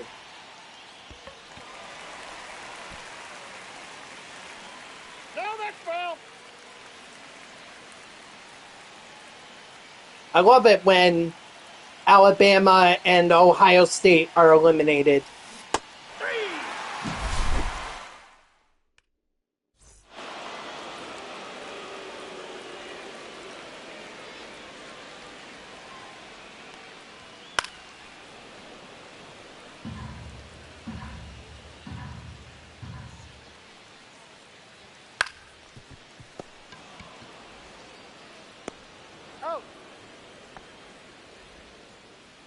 Batting second, the center fielder, Conquest.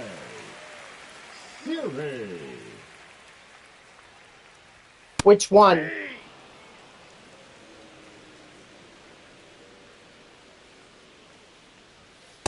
Hey, 2. 0-2. Well, I'll tell you what. I'm surprised Ohio State. You know what? Ohio State tends to have good coaches. Okay, I thought after Urban Meyer left, I thought they were going to be down for a little while, but nope, they've been very competitive. 0-1's So I'll the give count. Ohio State a lot of credit. Their coaches are very good. Doesn't mean I like them, just means that I respect their coaching system. Strike 3, sit down.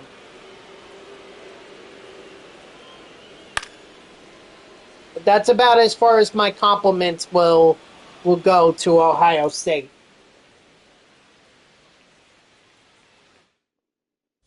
Pitching for the New York Mets, number 43, Huascar Brazoban. Ball 1, no strikes.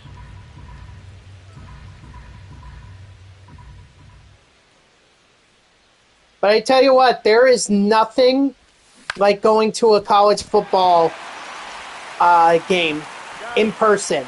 Like I went to Penn State. The batter, number 8, shortstop, Cal Ripken Jr. I went to Penn State about, what was it, 2-3 years? Well, Counts over 1-0. 2 years ago when they faced off against Iowa at Beaver Stadium.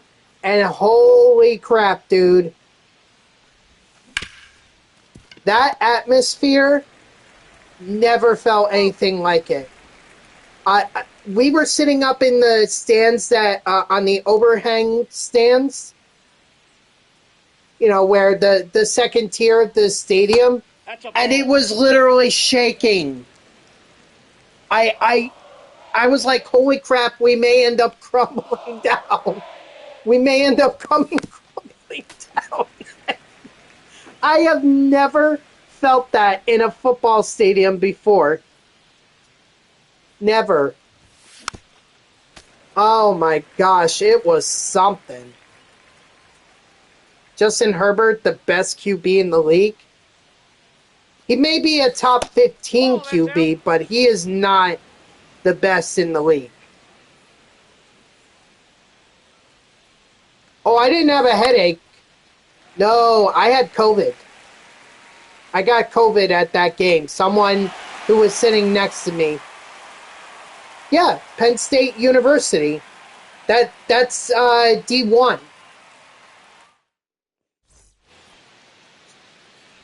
There are multiple levels to the NCAA. All colleges and universities are in the NCAA, but what you're asking about is if it's in FBS or FCS. That's what you're asking. Or if it's even Division 3, which is even lower. So, yeah, exactly. I could have gone to that game, but it was too cold, and also I had work, so I was like, if I'm gonna go to a game for Penn State that's like a bowl game or a playoff game, it better be the damn national championship. And people say, oh, well, it's going to be overpriced. Well, no, duh. Batting seven, the left fielder, Brandon Nimmo.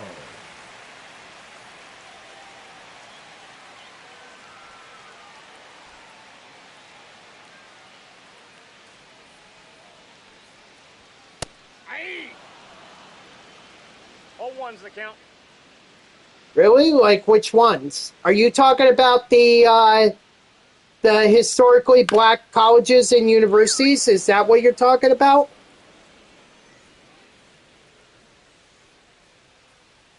Oh, you're asking about the university I graduated from? Mine is, well, Now pitching for the New York it's Mets, it's D1, but in 55. some aspects it's Ron D2. Stannis. Like, let me explain. So, for college soccer, field hockey, definitely. Catcher, JT. I would say for a good majority of the sports, they're D1s, but they're mid-conference. It's the well, it used to be the Colonial Athletic Association when I was there, but now it's the Coastal Athletic Association. Still the CAA, but now it's just a different name. But yeah, it was mid-conference. So like if you put us up against, let's say, college basketball, that's the big thing at our campus, or at least the big one. If you put us up against the University of Kentucky or Louisiana State University, we would not do well. In fact, we would get crushed. That's actually what happened when I was... we don't have a football team. The football team disbanded well before I got there. It just cost them too much money, and they weren't producing enough, so they got rid of the college football team. It's too bad too, because we had guys like Marquise Colston was one of our alumni. Wayne Corbett is another one of our top alumni. I think we also had one. We had one who was on the Patriots, a corner. I forget his name. Was it Kyle Arrington?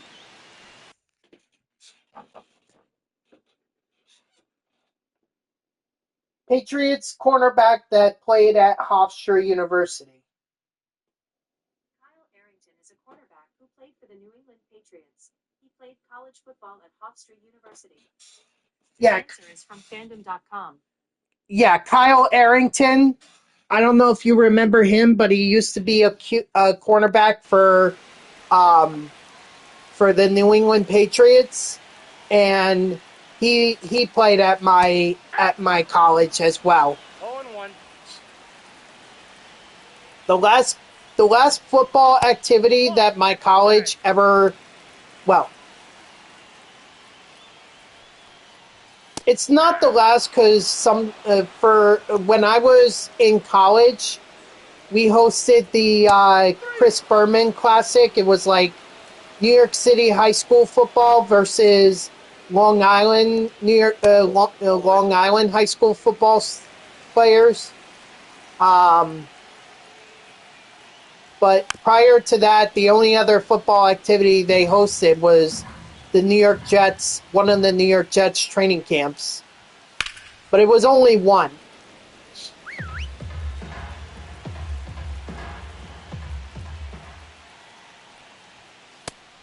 Strike 3, sit out.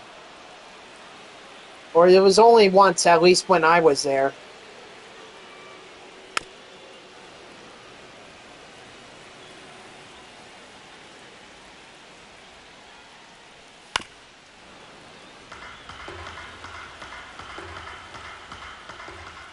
But essentially, no, we have not had football activity at our college for a long time. It's just, that's the way it is. Sure, there have been efforts to bring back the football team, but it's not worth it. It's not worth it.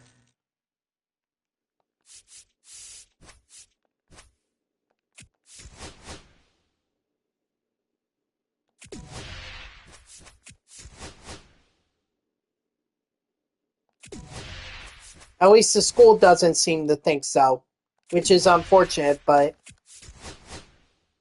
truth be told, they have enough problems trying to fill a basketball arena. I don't know how they expect to fill a football or a lacrosse stadium, because that's where our football games would be.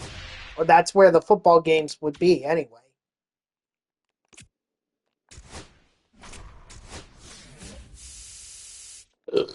Ooh, excuse me. That's still my lunch.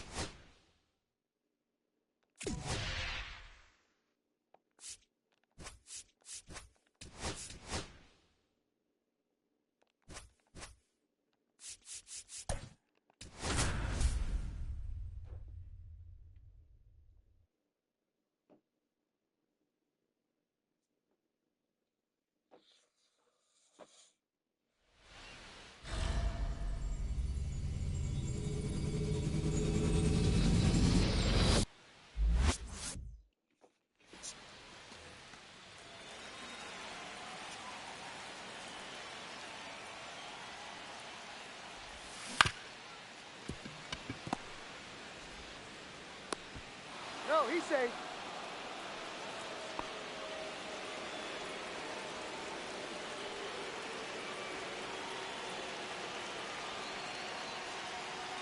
Runner, yes, yes. All one's the count. That was a lot closer than I would have liked.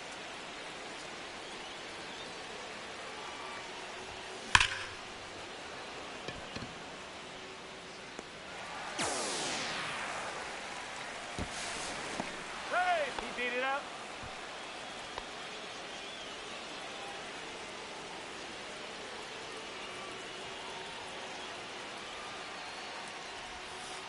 Nope, outside. I'm not surprised. He just had a bad system with the Jets. I mean, well, that and the fact that he got hurt. We should have been competitive in 23, but then he got hurt and was pretty much done. So I'm not surprised. And Tomlin is a really good coach. Like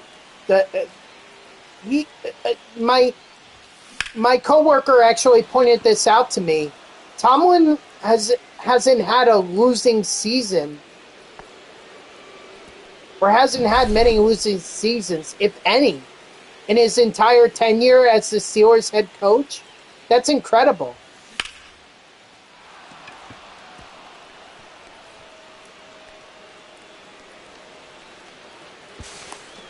He's safe. And honestly, he's probably going into the Hall of Fame as one of the best coaches of all time. I'm not afraid to say that. Ball one, no I think strike. he is a Hall of Famer.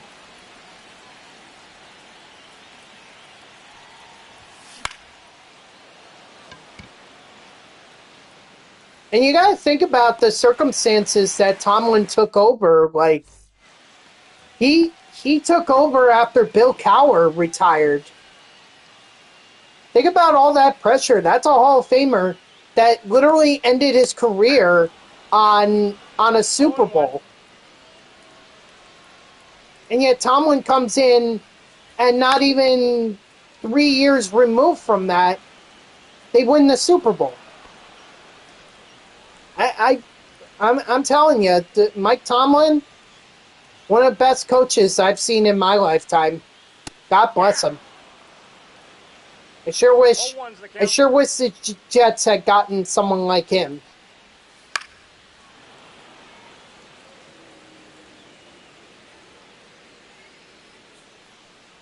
Can you imagine if he goes out on top too, just like Bill Cowher did? Oh my gosh.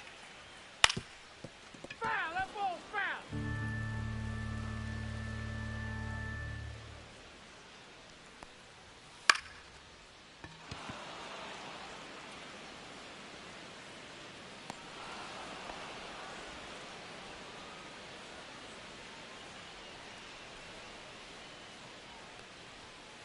Hey. Well, I mean, yeah, Andy Reid is also a great coach, no doubt. Hey. 0-2 is the count.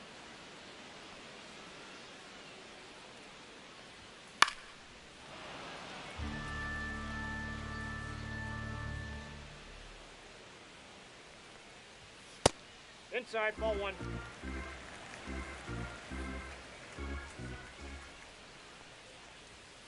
Strike three, sit down.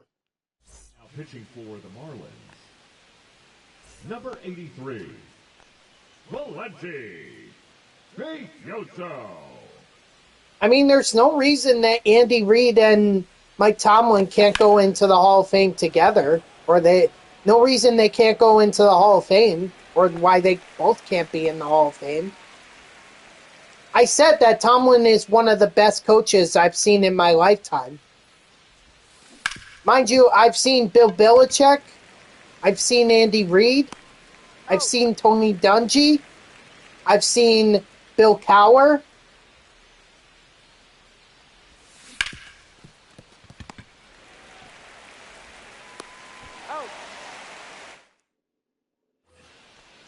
Leading up for the You know, is Pete Carroll a top coach here?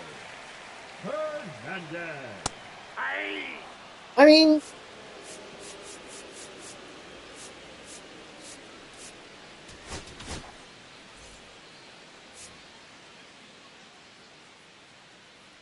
I think it's both. Roki Sasaki. Because let's be honest, Bill No balls, 2 strikes. Bill Belichick was not as good of a coach for the Patriots once Tom Brady left, so... And Tom Brady won a Super Bowl with the Tampa Bay Buccaneers, so in that aspect, you could say it was Tom Brady who built the Patriots dynasty. Although, could you make that same argument with Ben Roethlisberger and the Steelers? I mean, maybe, but still gotta have great coaches. Pitching for the Marlins. It's not like Andy Reid was a bad coach with the Chiefs. He did get them to a playoff appearance. It's just once he hit once they hit on Patrick Mahomes, it was just off to the races. I think you need a combination of both. And even then, that might not be enough, because you also need a GM who's going to see the vision and say, okay, how can I build around this QB and coach?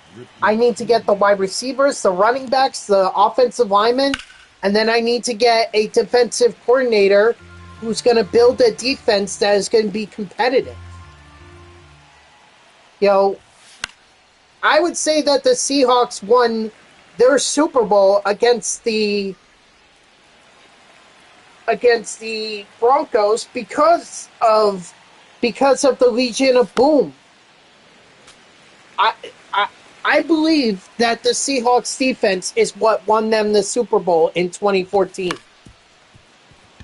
No, that's not a knock against Marshawn Lynch, Russell Wilson, and the offense, but I'm just saying I think most of the credit goes to the Legion of Boom, because they had to shut down Peyton Manning. All ones the count. Who, let's be honest, he's no slouch. He was no slouch.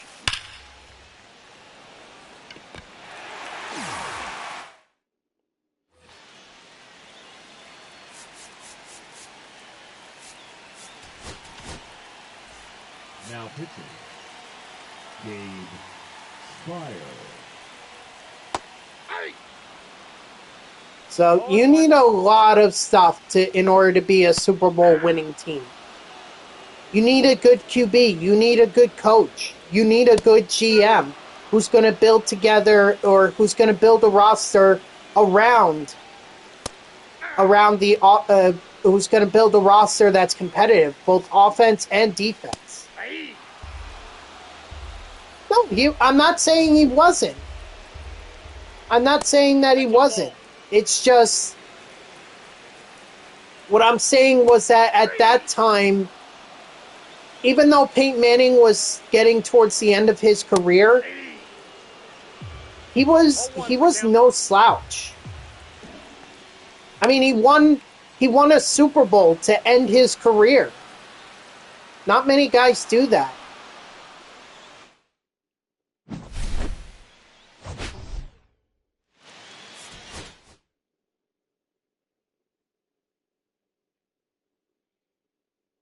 And you know what the Jets got out of Peyton Manning going to the Broncos? Tim Tebow. That's what we got.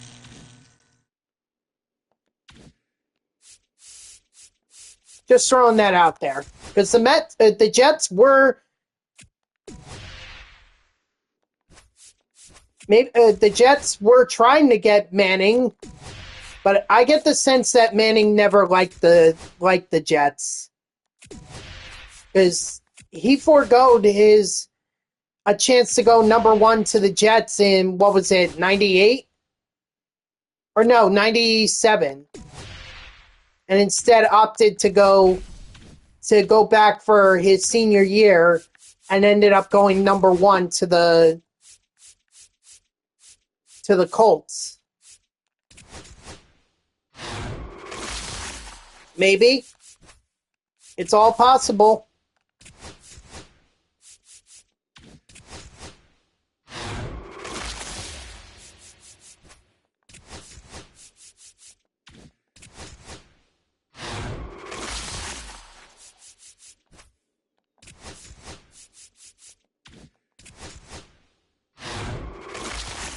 I truly believe that this year, the Super Bowl, it's wide open. I mean, obviously you have favorites like Josh Allen and the Bills, Drake May and the Patriots, Matthew Stafford and the Rams. I think they are competitive, as are the 49ers. The 49ers, the Super Bowl is going to be held in their arena. You don't think they want to have the same thing the Rams had years ago? Let's see if I get any diamonds in this jumbo pack.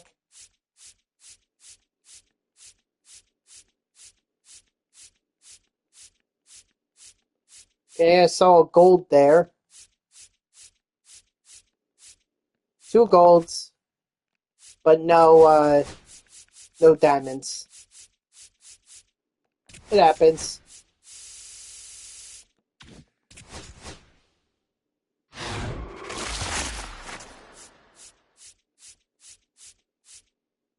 Okay, 1 gold.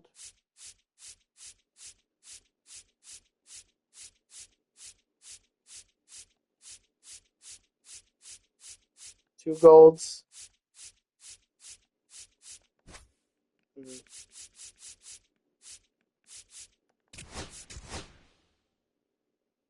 Yep. Yes, we do. And isn't that refreshing? As opposed to the Chiefs or the Eagles constantly being in the Super Bowl, now it could be someone different.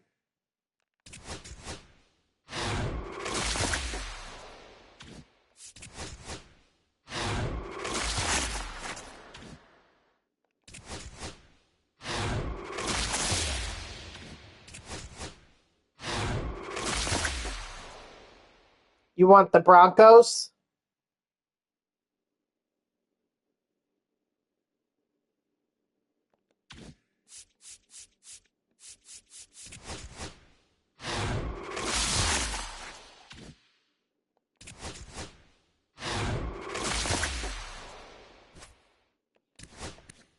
I'm not really rooting for anyone. I'm just hoping for a good game.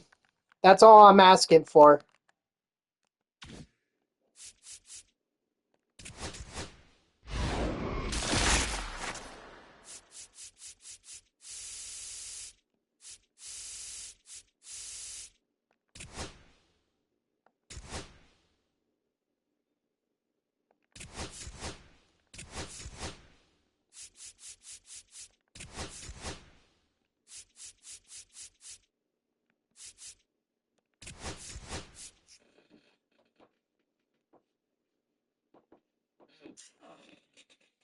You take Steelers. Oh, you want Broncos Seahawks. I see. You'd also take Steelers Bears.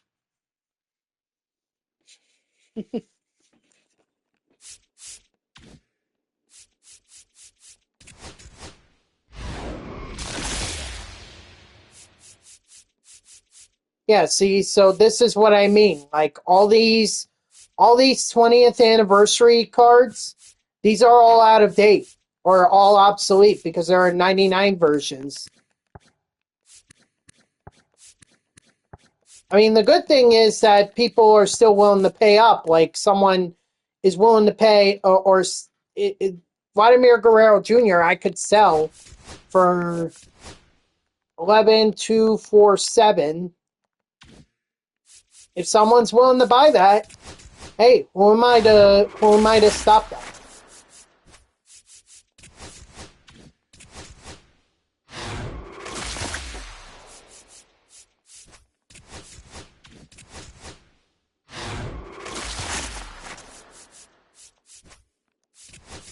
I tell you what, if the Jets want an example of what can happen if you're patient with a QB and give him the right coach,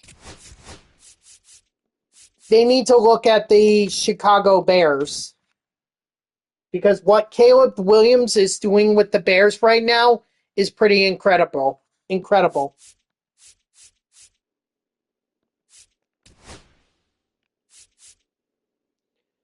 Well, I still got 54 minutes. I guess I could do like a Conquest game. Or some Conquest. I don't. Next up would be Beach Ball.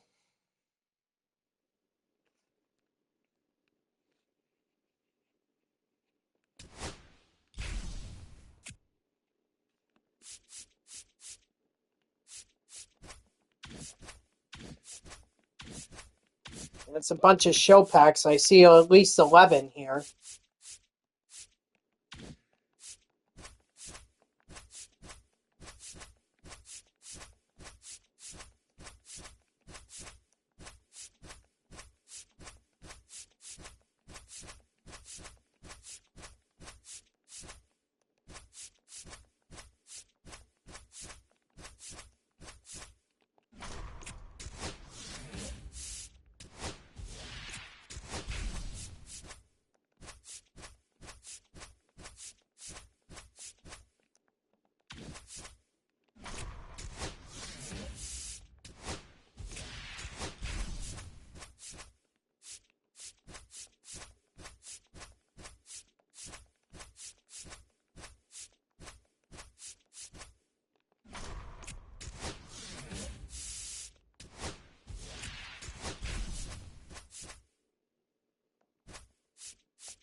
All right, let's see what we could do against the Kansas City Royals.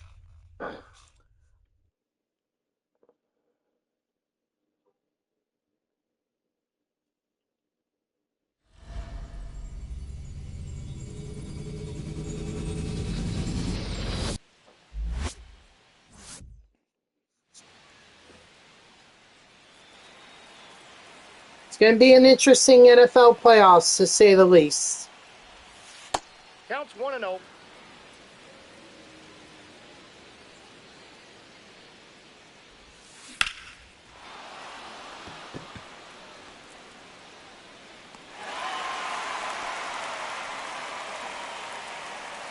Batting second, the shortstop, Cal Ripken Jr. Dang. Thought maybe I could sneak that over. But no.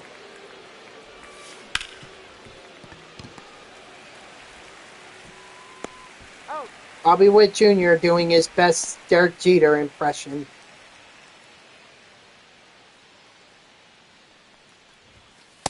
Ball.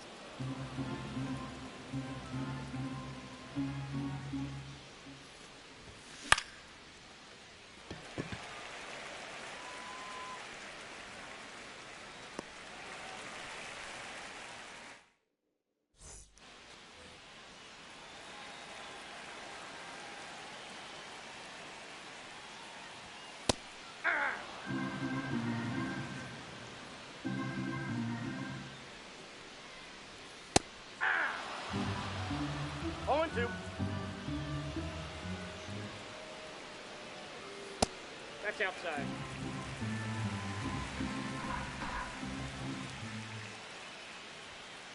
That's a ball.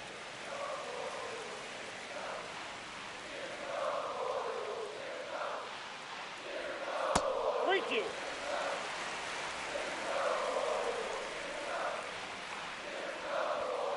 Strike 3, sit down.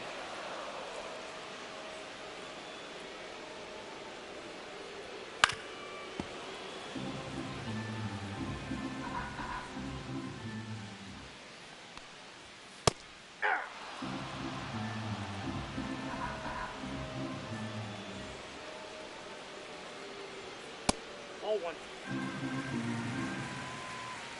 I will say, though, that I do not want the Patriots to win another Super Bowl. So, Foul ball. because otherwise this is Tom Brady 2.0. And I prefer not to live in that era again. Batting third, the shortstop, Bobby Witt Jr. Aye.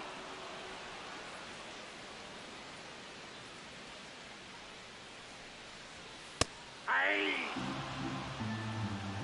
No balls, 2 strikes. Strike 3, sit down.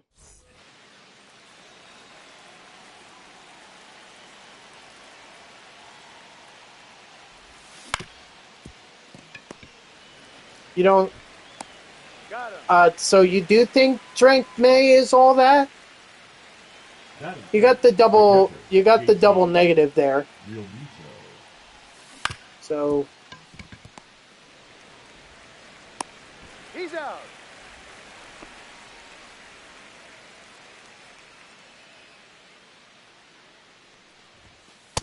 Ball 1.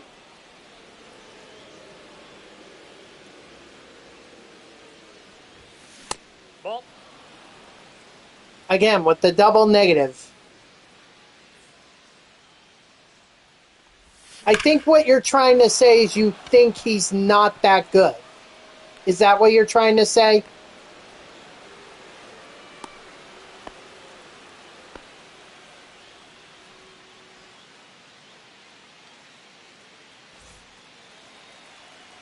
Now pitching for the Royals, number 45, Taylor Clark.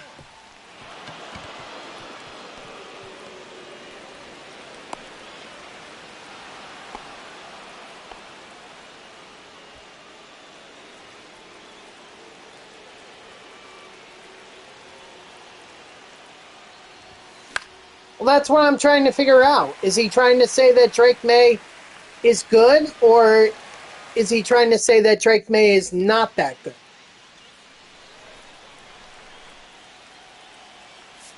That's what I'm trying to figure out. Now pitching, Adrian Morejon. Yeah. 0-1.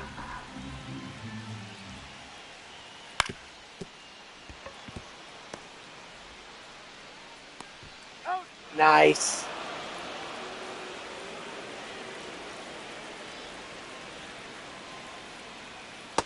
Ball in.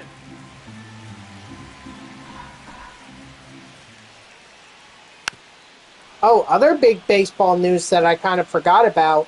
J.J. McCarthy was traded to the Rockies from the 1 ball. the D-backs. I forgot about that. That's It ball kind of got overshadowed by Bregman signing with the Cubs, but J.J. McCarthy 3. now on the D-back or the Rockies.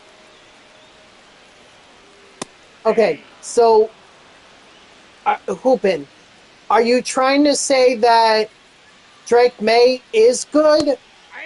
or are you trying to say that he's not 0-2 is the that good? ball. He's okay?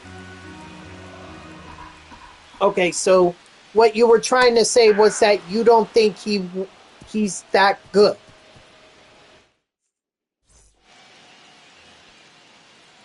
Okay. Now pitching for the Royals, Because you had me a little confused. 53. Jordan Love is better? Estevez. I mean, Jordan Love is not in the playoffs anymore. Drake May won a playoff appearance. Yes, it was against the Chargers, who are cursed to be a first round exit every time.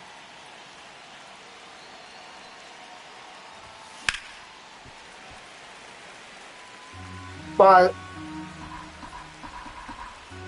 still, a playoff win is a playoff win. And in fact, that was actually one of the lower scoring. That was one of the lower scoring. Shortstop Cal Ripken Jr.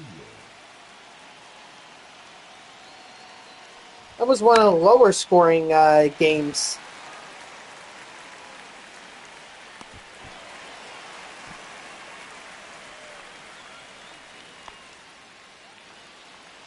Well, and the fact that they had a major injury. No Parsons, Micah Parsons.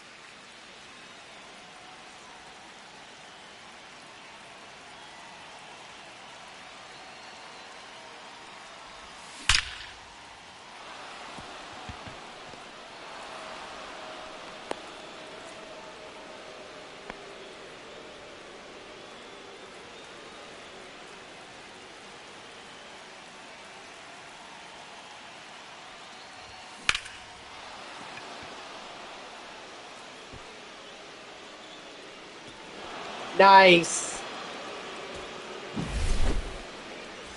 Well, no matter how you slice it, at the end of the day, the Bears moved on. That's all I'm saying. 0-1's the count.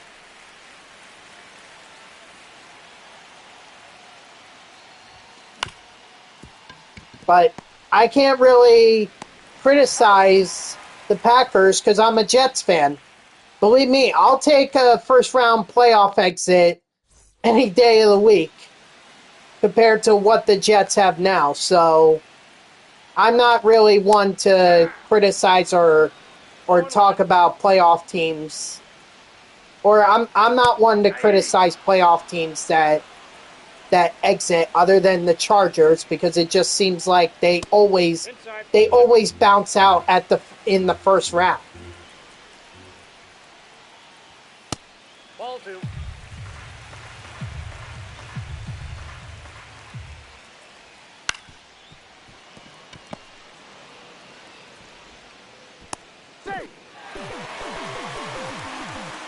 Justin Herbert was injured. Yeah, that's part of the game.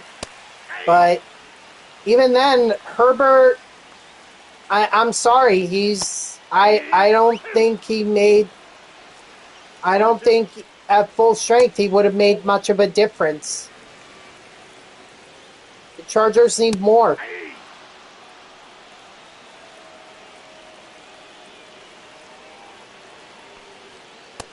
Ball 1.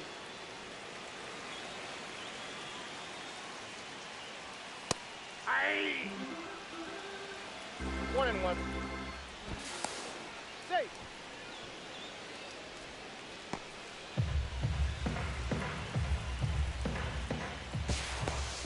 Safe.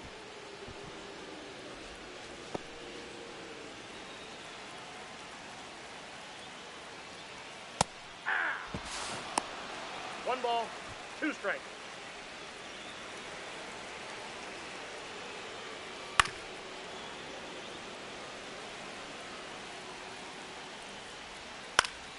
Come on, Moray home.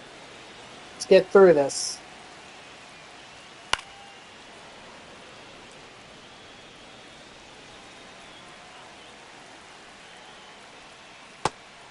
Strike 3, sit down.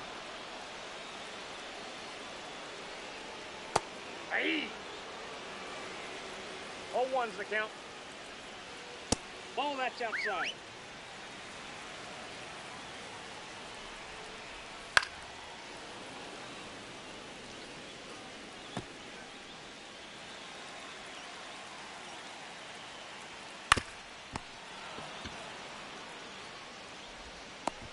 Nice.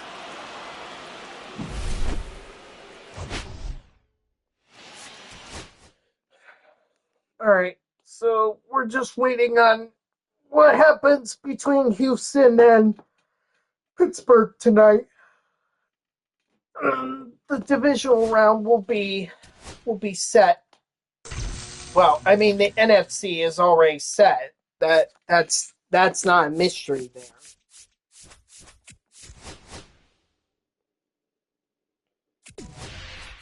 But we are waiting on the AFC.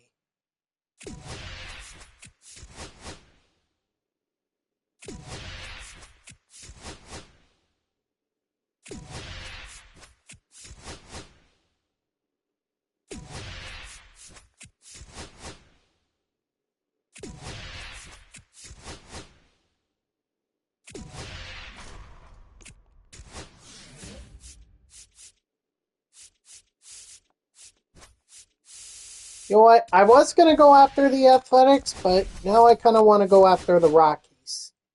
They're pretty close.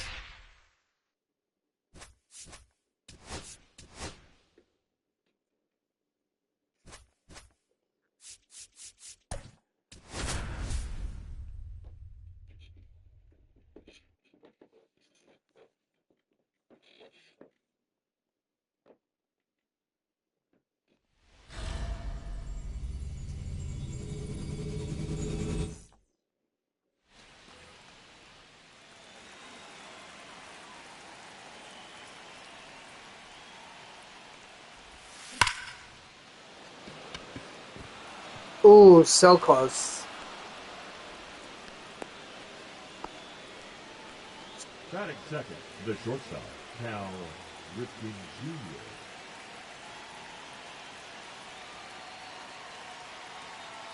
Runner, runner, runner. Nope.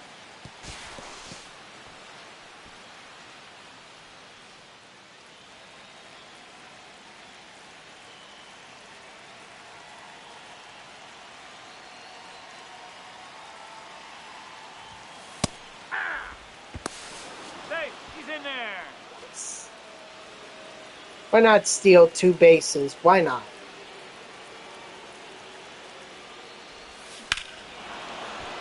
Oh, because Cal Ripken Jr. is going to hit a home run anyway. Well, raise the apple for Cal Ripken Jr.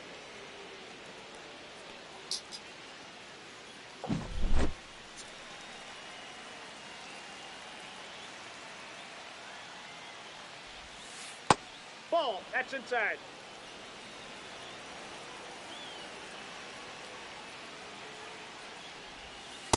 Two balls, no strike.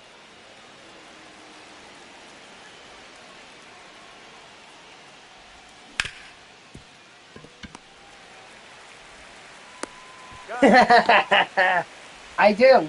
An apple in the hat emote, but Now pitching for the Rockies. I really don't focus on that kind of stuff. I was hoping to more of my priority was trying to set up a live stream through a capture card, and unfortunately I don't have the internet to be able to do that. So Ball. That's outside. I want to get that set up first before I decide to put more money and emotes into the stream. Believe me, it's not a bad idea. I would love to improve my emotes because they are the same ones that I've had for years. Ever since I became an affiliate, really. And that was 5 years ago. Up. Raise the apple for Vinny Pasquantino.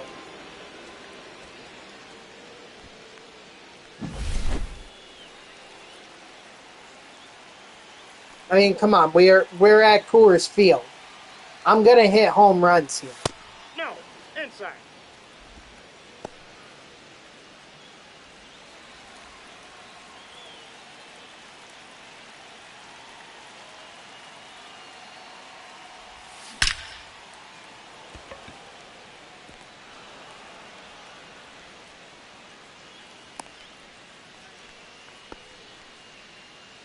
Batting sixth, the left fielder, Davis Schneider.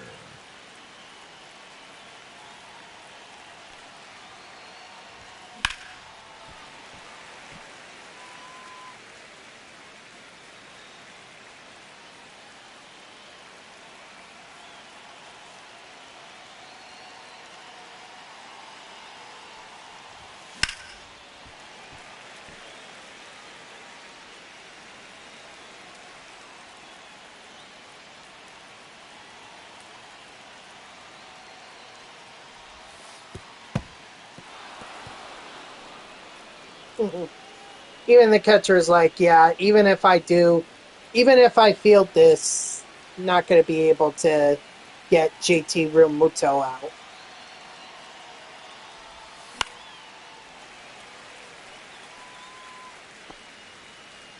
You need a lot. You need. I tested it at my brother-in-law's house, and they have pretty strong internet. My family is more on like the, I wouldn't say cheap internet, but it's the internet that's enough for us to be on it. 2 balls, 2 strikes. So it needs to be strong internet to do it from a capture card.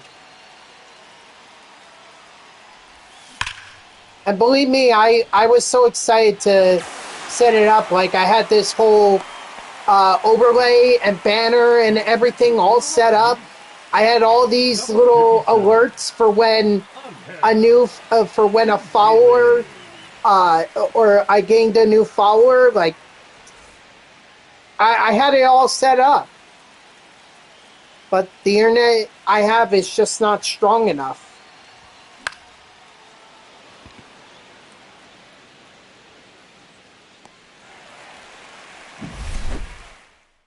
How much internet do you need in order to stream from a capture card? For video streaming, you will need between 0.5 and 1 Mbps for SD and between 3 and 5 Mbps for high-definition streaming HD. This is from updater.com. Well, that's okay. Let me re-ask that, but specifically more for video game streaming. How fast of internet do you need to stream video games through a capture card? For streaming high-quality video content, it is recommended to have a stable and fast internet connection with an upload speed of at least 5 Mbps for a standard stream quality of 720p, though 10 millimeters or higher is ideal for 1080p streams. Mm-hmm. This answer is from obsbot.com. Yeah, so that's not what I have. That's why I'm still streaming from my console. If I had stronger internet or that strong of internet, I would have been able to stream from a capture card. Believe me, I tested this out. I tested it out, Bubbles. I tried this for 2023 prior to MLB The Show 23 coming up. I tried it out and it didn't work. It was just overloaded.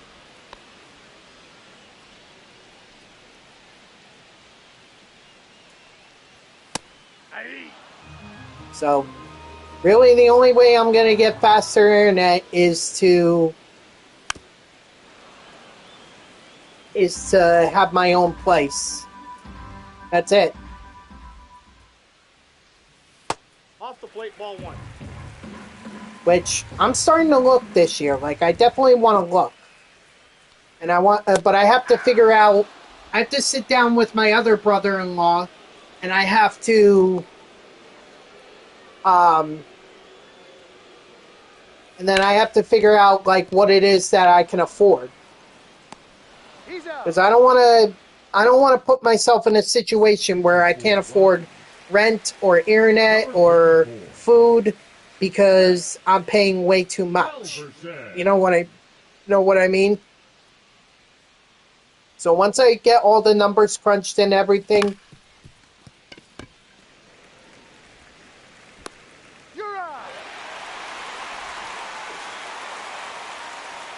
then I can make a determination.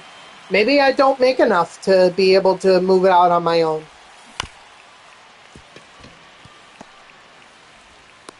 He's out.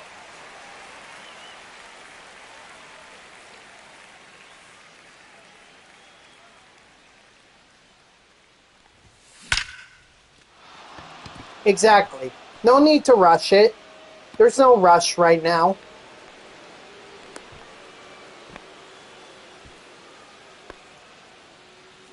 Besides, I don't think the quality of my streams is suffering because I'm streaming from a console. It still works. It's just anyone who wants to see overlays and banners and those alerts and everything, you know, I can't help them there because that's not going to be possible. Well, thank you. I appreciate that. Now pitching, Roki Sasaki. Well, yeah, but the mic is built into my controller, so that's the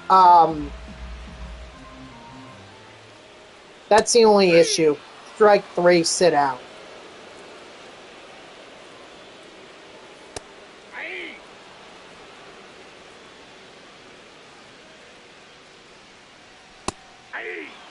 I do have a headset here that I could plug in. I don't know if it would pick up that or if it would pick up the mic in the controller. I would think the mic in the controller.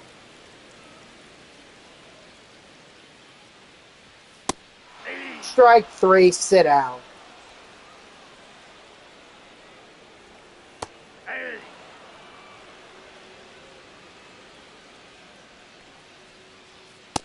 Nope. That's inside. Hey, 2. 1 ball, 2 strikes. Strike 3, sit down.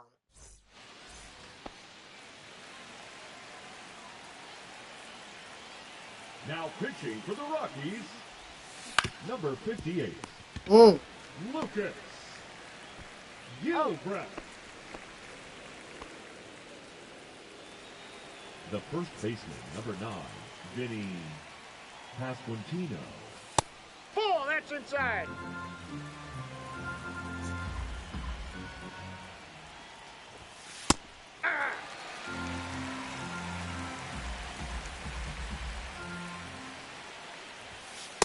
Ball 2.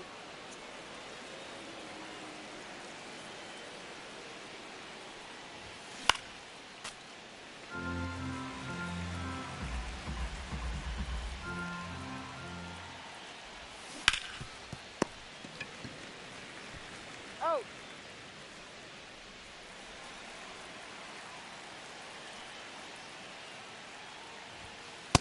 Ball 1, no strikes.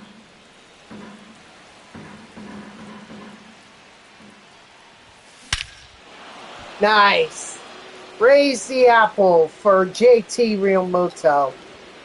I feel like lately I've been raising the apple a lot for him and Bryce Harper. Those are the guys that are hitting home runs for me.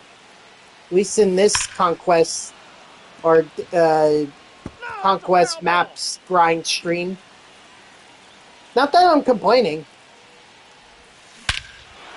Up, Davis Schneider. Hold on. Gonna raise the apple for Davis Schneider.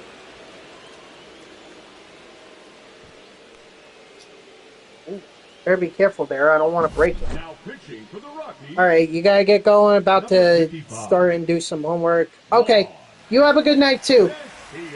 Good luck with your homework. God, I haven't done homework in years. 10 years. No, wait. No, that's false. I haven't done it for... yeah, let's say years, but not 10 years. Raise the apple for Edgar Martinez.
Nice.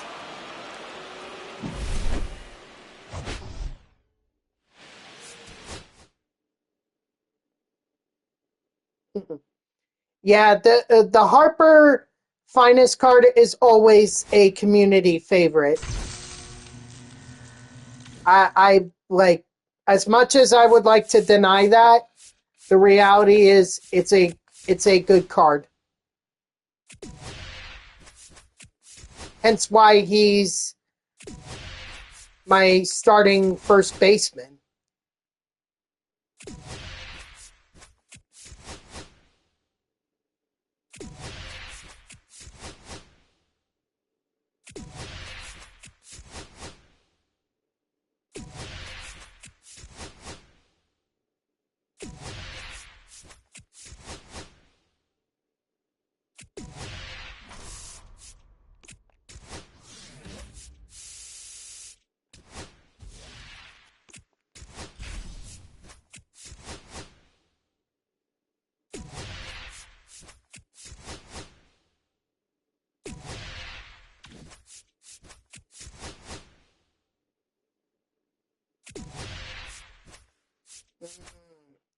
Darn it.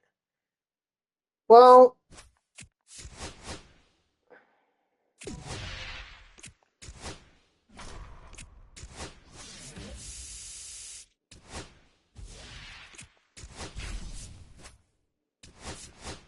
nah, it's all right. We'll play on veteran.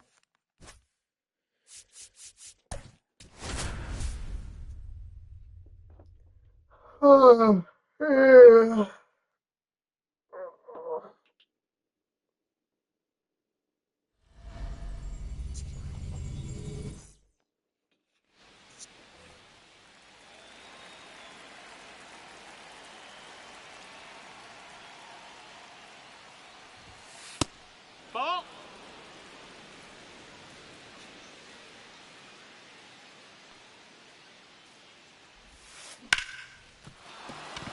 Nice, Dylan Cruz. Up. Batting second, the shortstop, Cal Ripken Jr. No, they've always been bad. I think they've been pretty bad since they traded Nolan Arenado to the Rockies. Or they let him go to, not to the Rockies, to the Cardinals. Batting third, the designated hitter, Bryce Harper. They didn't used to be bad. In fact, it was in 2007 that they actually made the World Series. They just couldn't overcome the Boston Red Sox.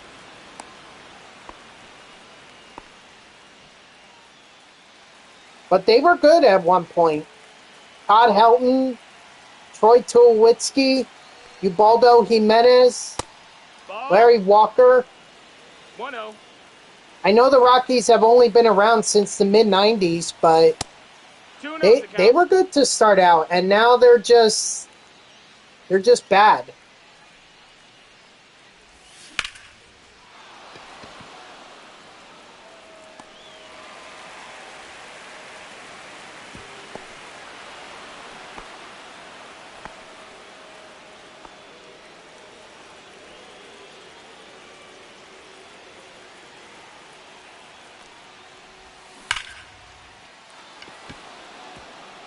The other thing, too, that puts them at a disadvantage is the fact that they can't really have good pitching because they play in a ballpark where balls fly, and usually they fly out of the into the stands.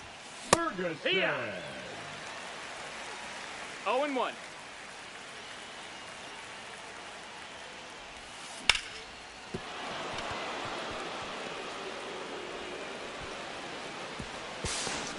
He's safe.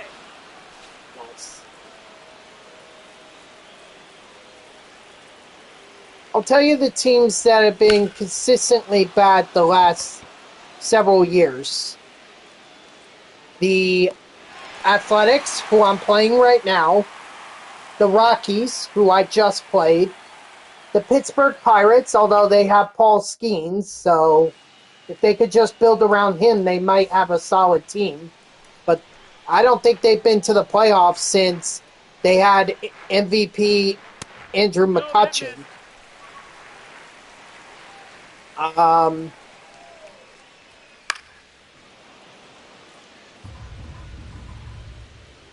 Miami is a pretty bad team, although they could be sneaky good. They're scrappy, that's what they are.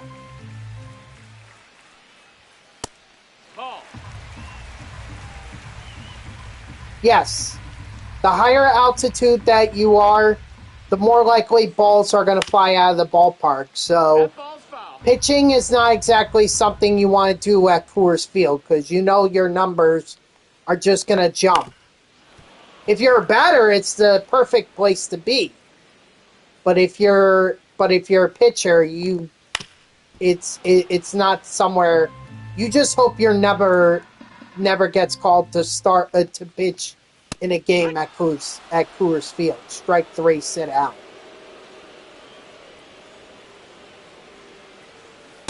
Yeehaw!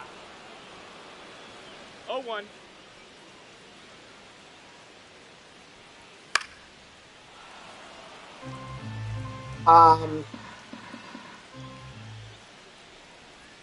Washington Nationals.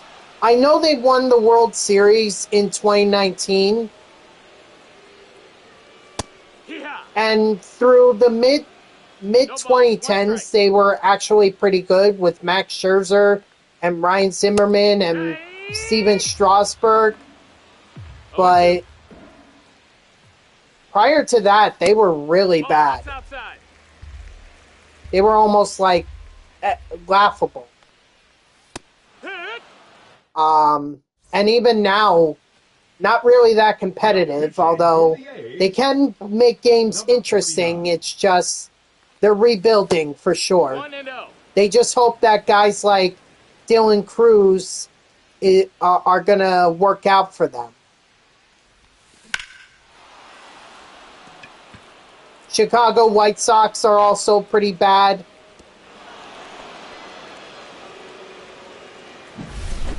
You know, they haven't won the World Series since 2005. They actually had a pretty good team in 2021, like a really good team, but never went anywhere, and then it all just collapsed. In fact, I think a couple of years ago, what was it, 23 or 24? They actually broke the record for the most losses in a single season. Hold on. When did the White Sox break the record for the most losses in a single season? The Chicago White Sox set the record for most losses in a single season in the modern era in the 2024 season. They finished the season with a 41-121 record. This is from Clutch. Yeah, thank you. Thank you, Siri. 1-1. But yeah, that's how bad the White Sox are. So those are the teams that I would say are pretty consistently bad.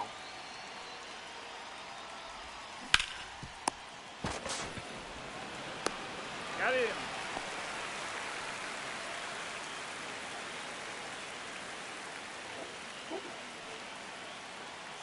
But sometimes all it takes is for a team to catch lightning in a bottle. I mean, the Mets were supposed to be bad in 2024 because they were signing all these guys on cheap deals. And then all of a sudden, they caught fire at I want to say the middle of June, end of May, beginning of June. And then they went on that run to the NLCS where they fell to the Dodgers, but hey, they took the Dodgers further than anyone did in that postseason. You know, the Padres became were the team that came the closest to eliminating the Dodgers, but it was the Mets who took them further than any other team did in the postseason. They took them to 6 games.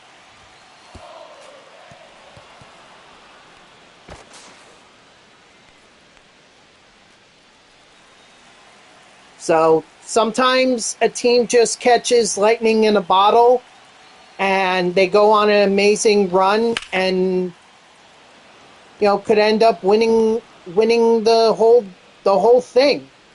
Sometimes teams are good from the start and they're good till the very end, i.e. the 2024 Dodgers. No one was stopping them that year. Even as Mets fans, we had to recognize that OMG was just not going to be enough. Although I will say, I thought after we took Game 2 of the NLCS, I thought for sure we were going to have a shot. And then the Dodgers dropped like three freaking or 10 runs on us. What's up, Nick to Swifton? How you doing? How you doing tonight? Welcome into the stream. 0-1.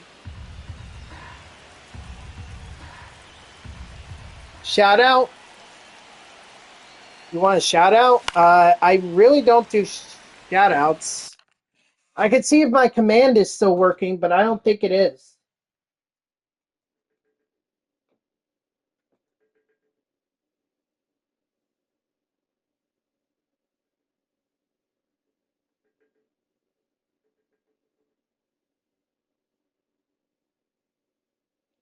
Yeah, sorry. That command is not working.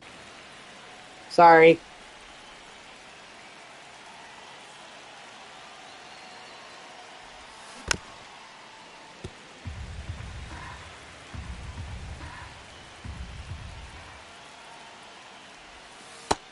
One and two. Yeah, I got rid of the bot for that, or that it does that all those commands and everything years ago, because I found that it was being a little too controlling with people, with viewers, and I was like, no more. All right, David Schneider, raise the apple.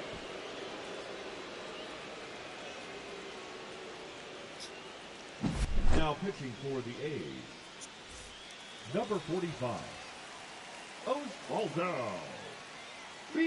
This will probably be the last game that I play for tonight because I see what time it is, and you know, I don't like to go beyond 3 hours, so I need to wrap this game up.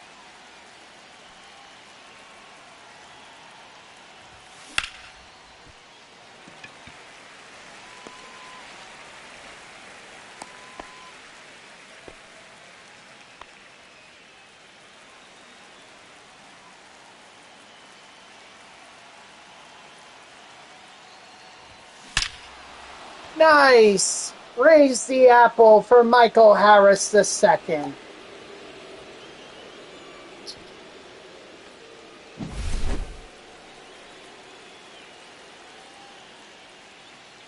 I'm having too much fun with that toy.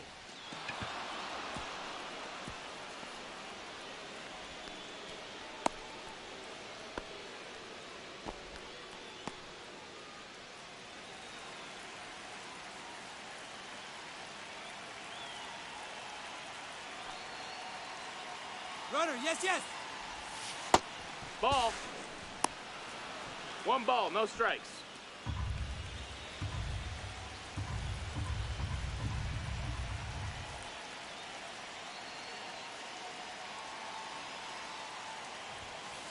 Hee-haw! Oh, he's out. Oh, no? Wow. I thought for sure he was out. I thought he was beat.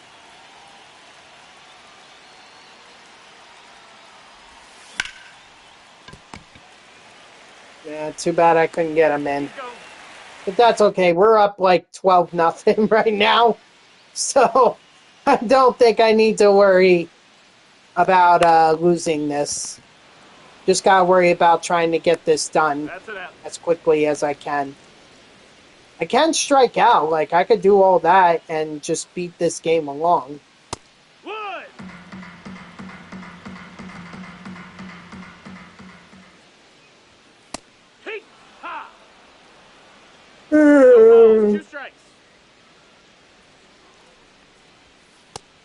Strike 3, sit down.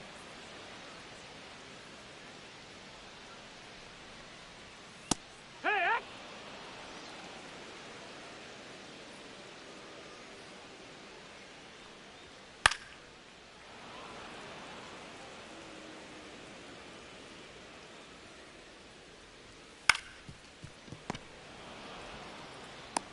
oh, Alrighty.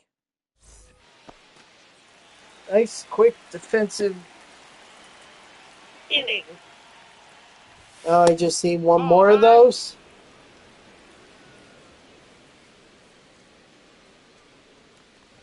Ooh, excuse me. That's a ball. That's kind of why I don't like to go beyond 3 hours, because I start to get tired. You can only play this game for so long.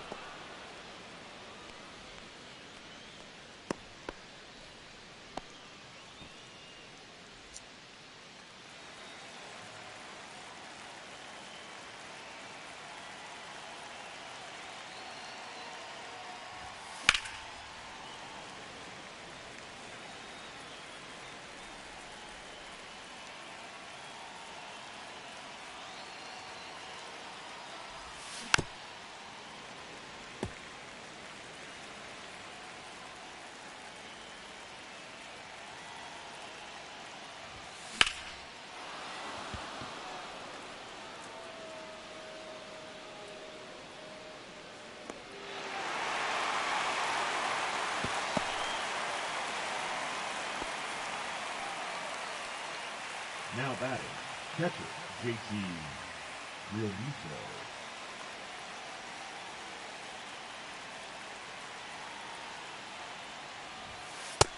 That missed. That's a ball.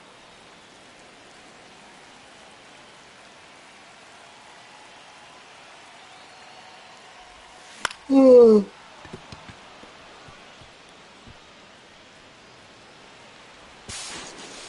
Safe.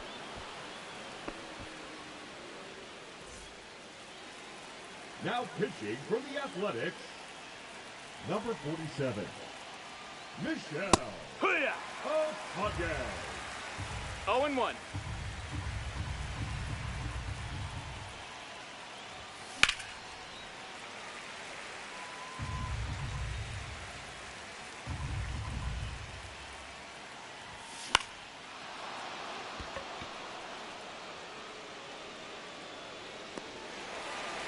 Thanks.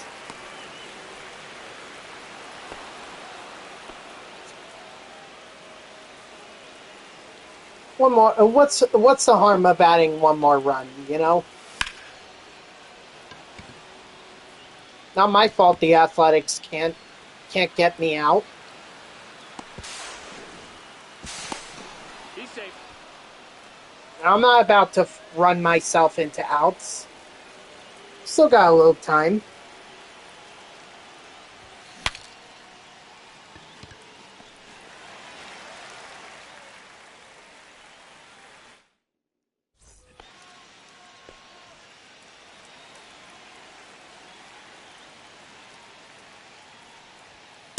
Ha!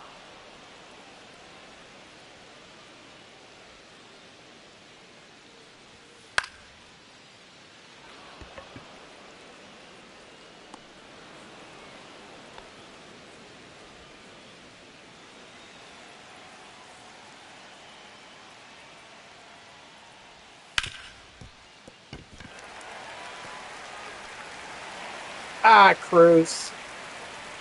I hate that freaking animation where you try to pick it up and all you do is just knock it down, and it's like you don't do that as an outfielder. I've never seen that animation for an outfielder before. Safe. You know, infielder maybe, but outfielder no. That's And ridiculous. that's a ball.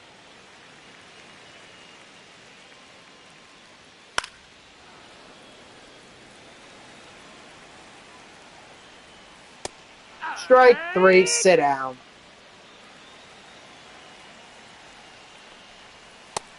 Hey-ha!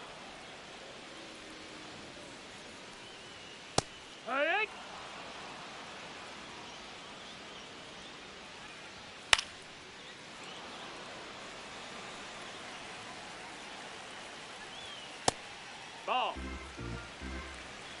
One ball, two strikes. Nice. Alrighty. That's the game.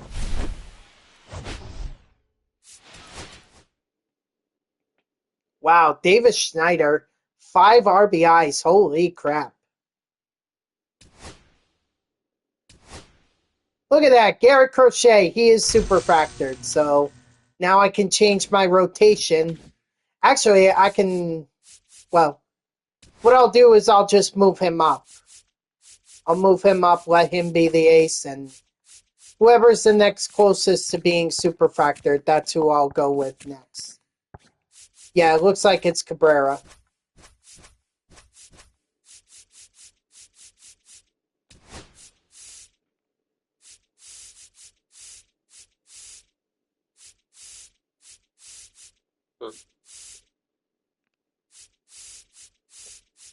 I could also just throw in a 99 somewhere if I have one. Guess not. Okay, I'll worry about that later tonight. All right, guys, that's going to do it for me. So thank you to everyone who tuned in, even if it was only for a moment. I greatly appreciate it. Excuse me. If you haven't done so already, please be sure to follow me here on Twitch and or subscribe.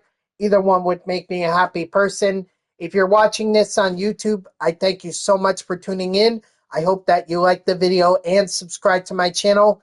And if you want to know when I go live, you can follow me on X at TTV NextJGGen24. It's my gamer tag that's on the left side of your screen there. So go give me a follow. I'll usually post whenever I go live.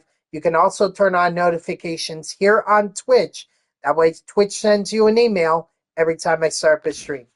So overall, this was good. We got the, what was the map that we just got done? I can't remember. Oh, the umbrella map. That's right.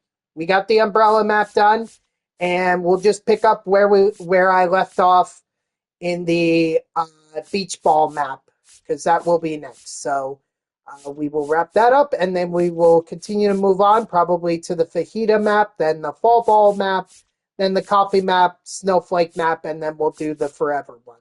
And then that'll pretty much take us to the end of all the stuff we can grind in Diamond Dynasty.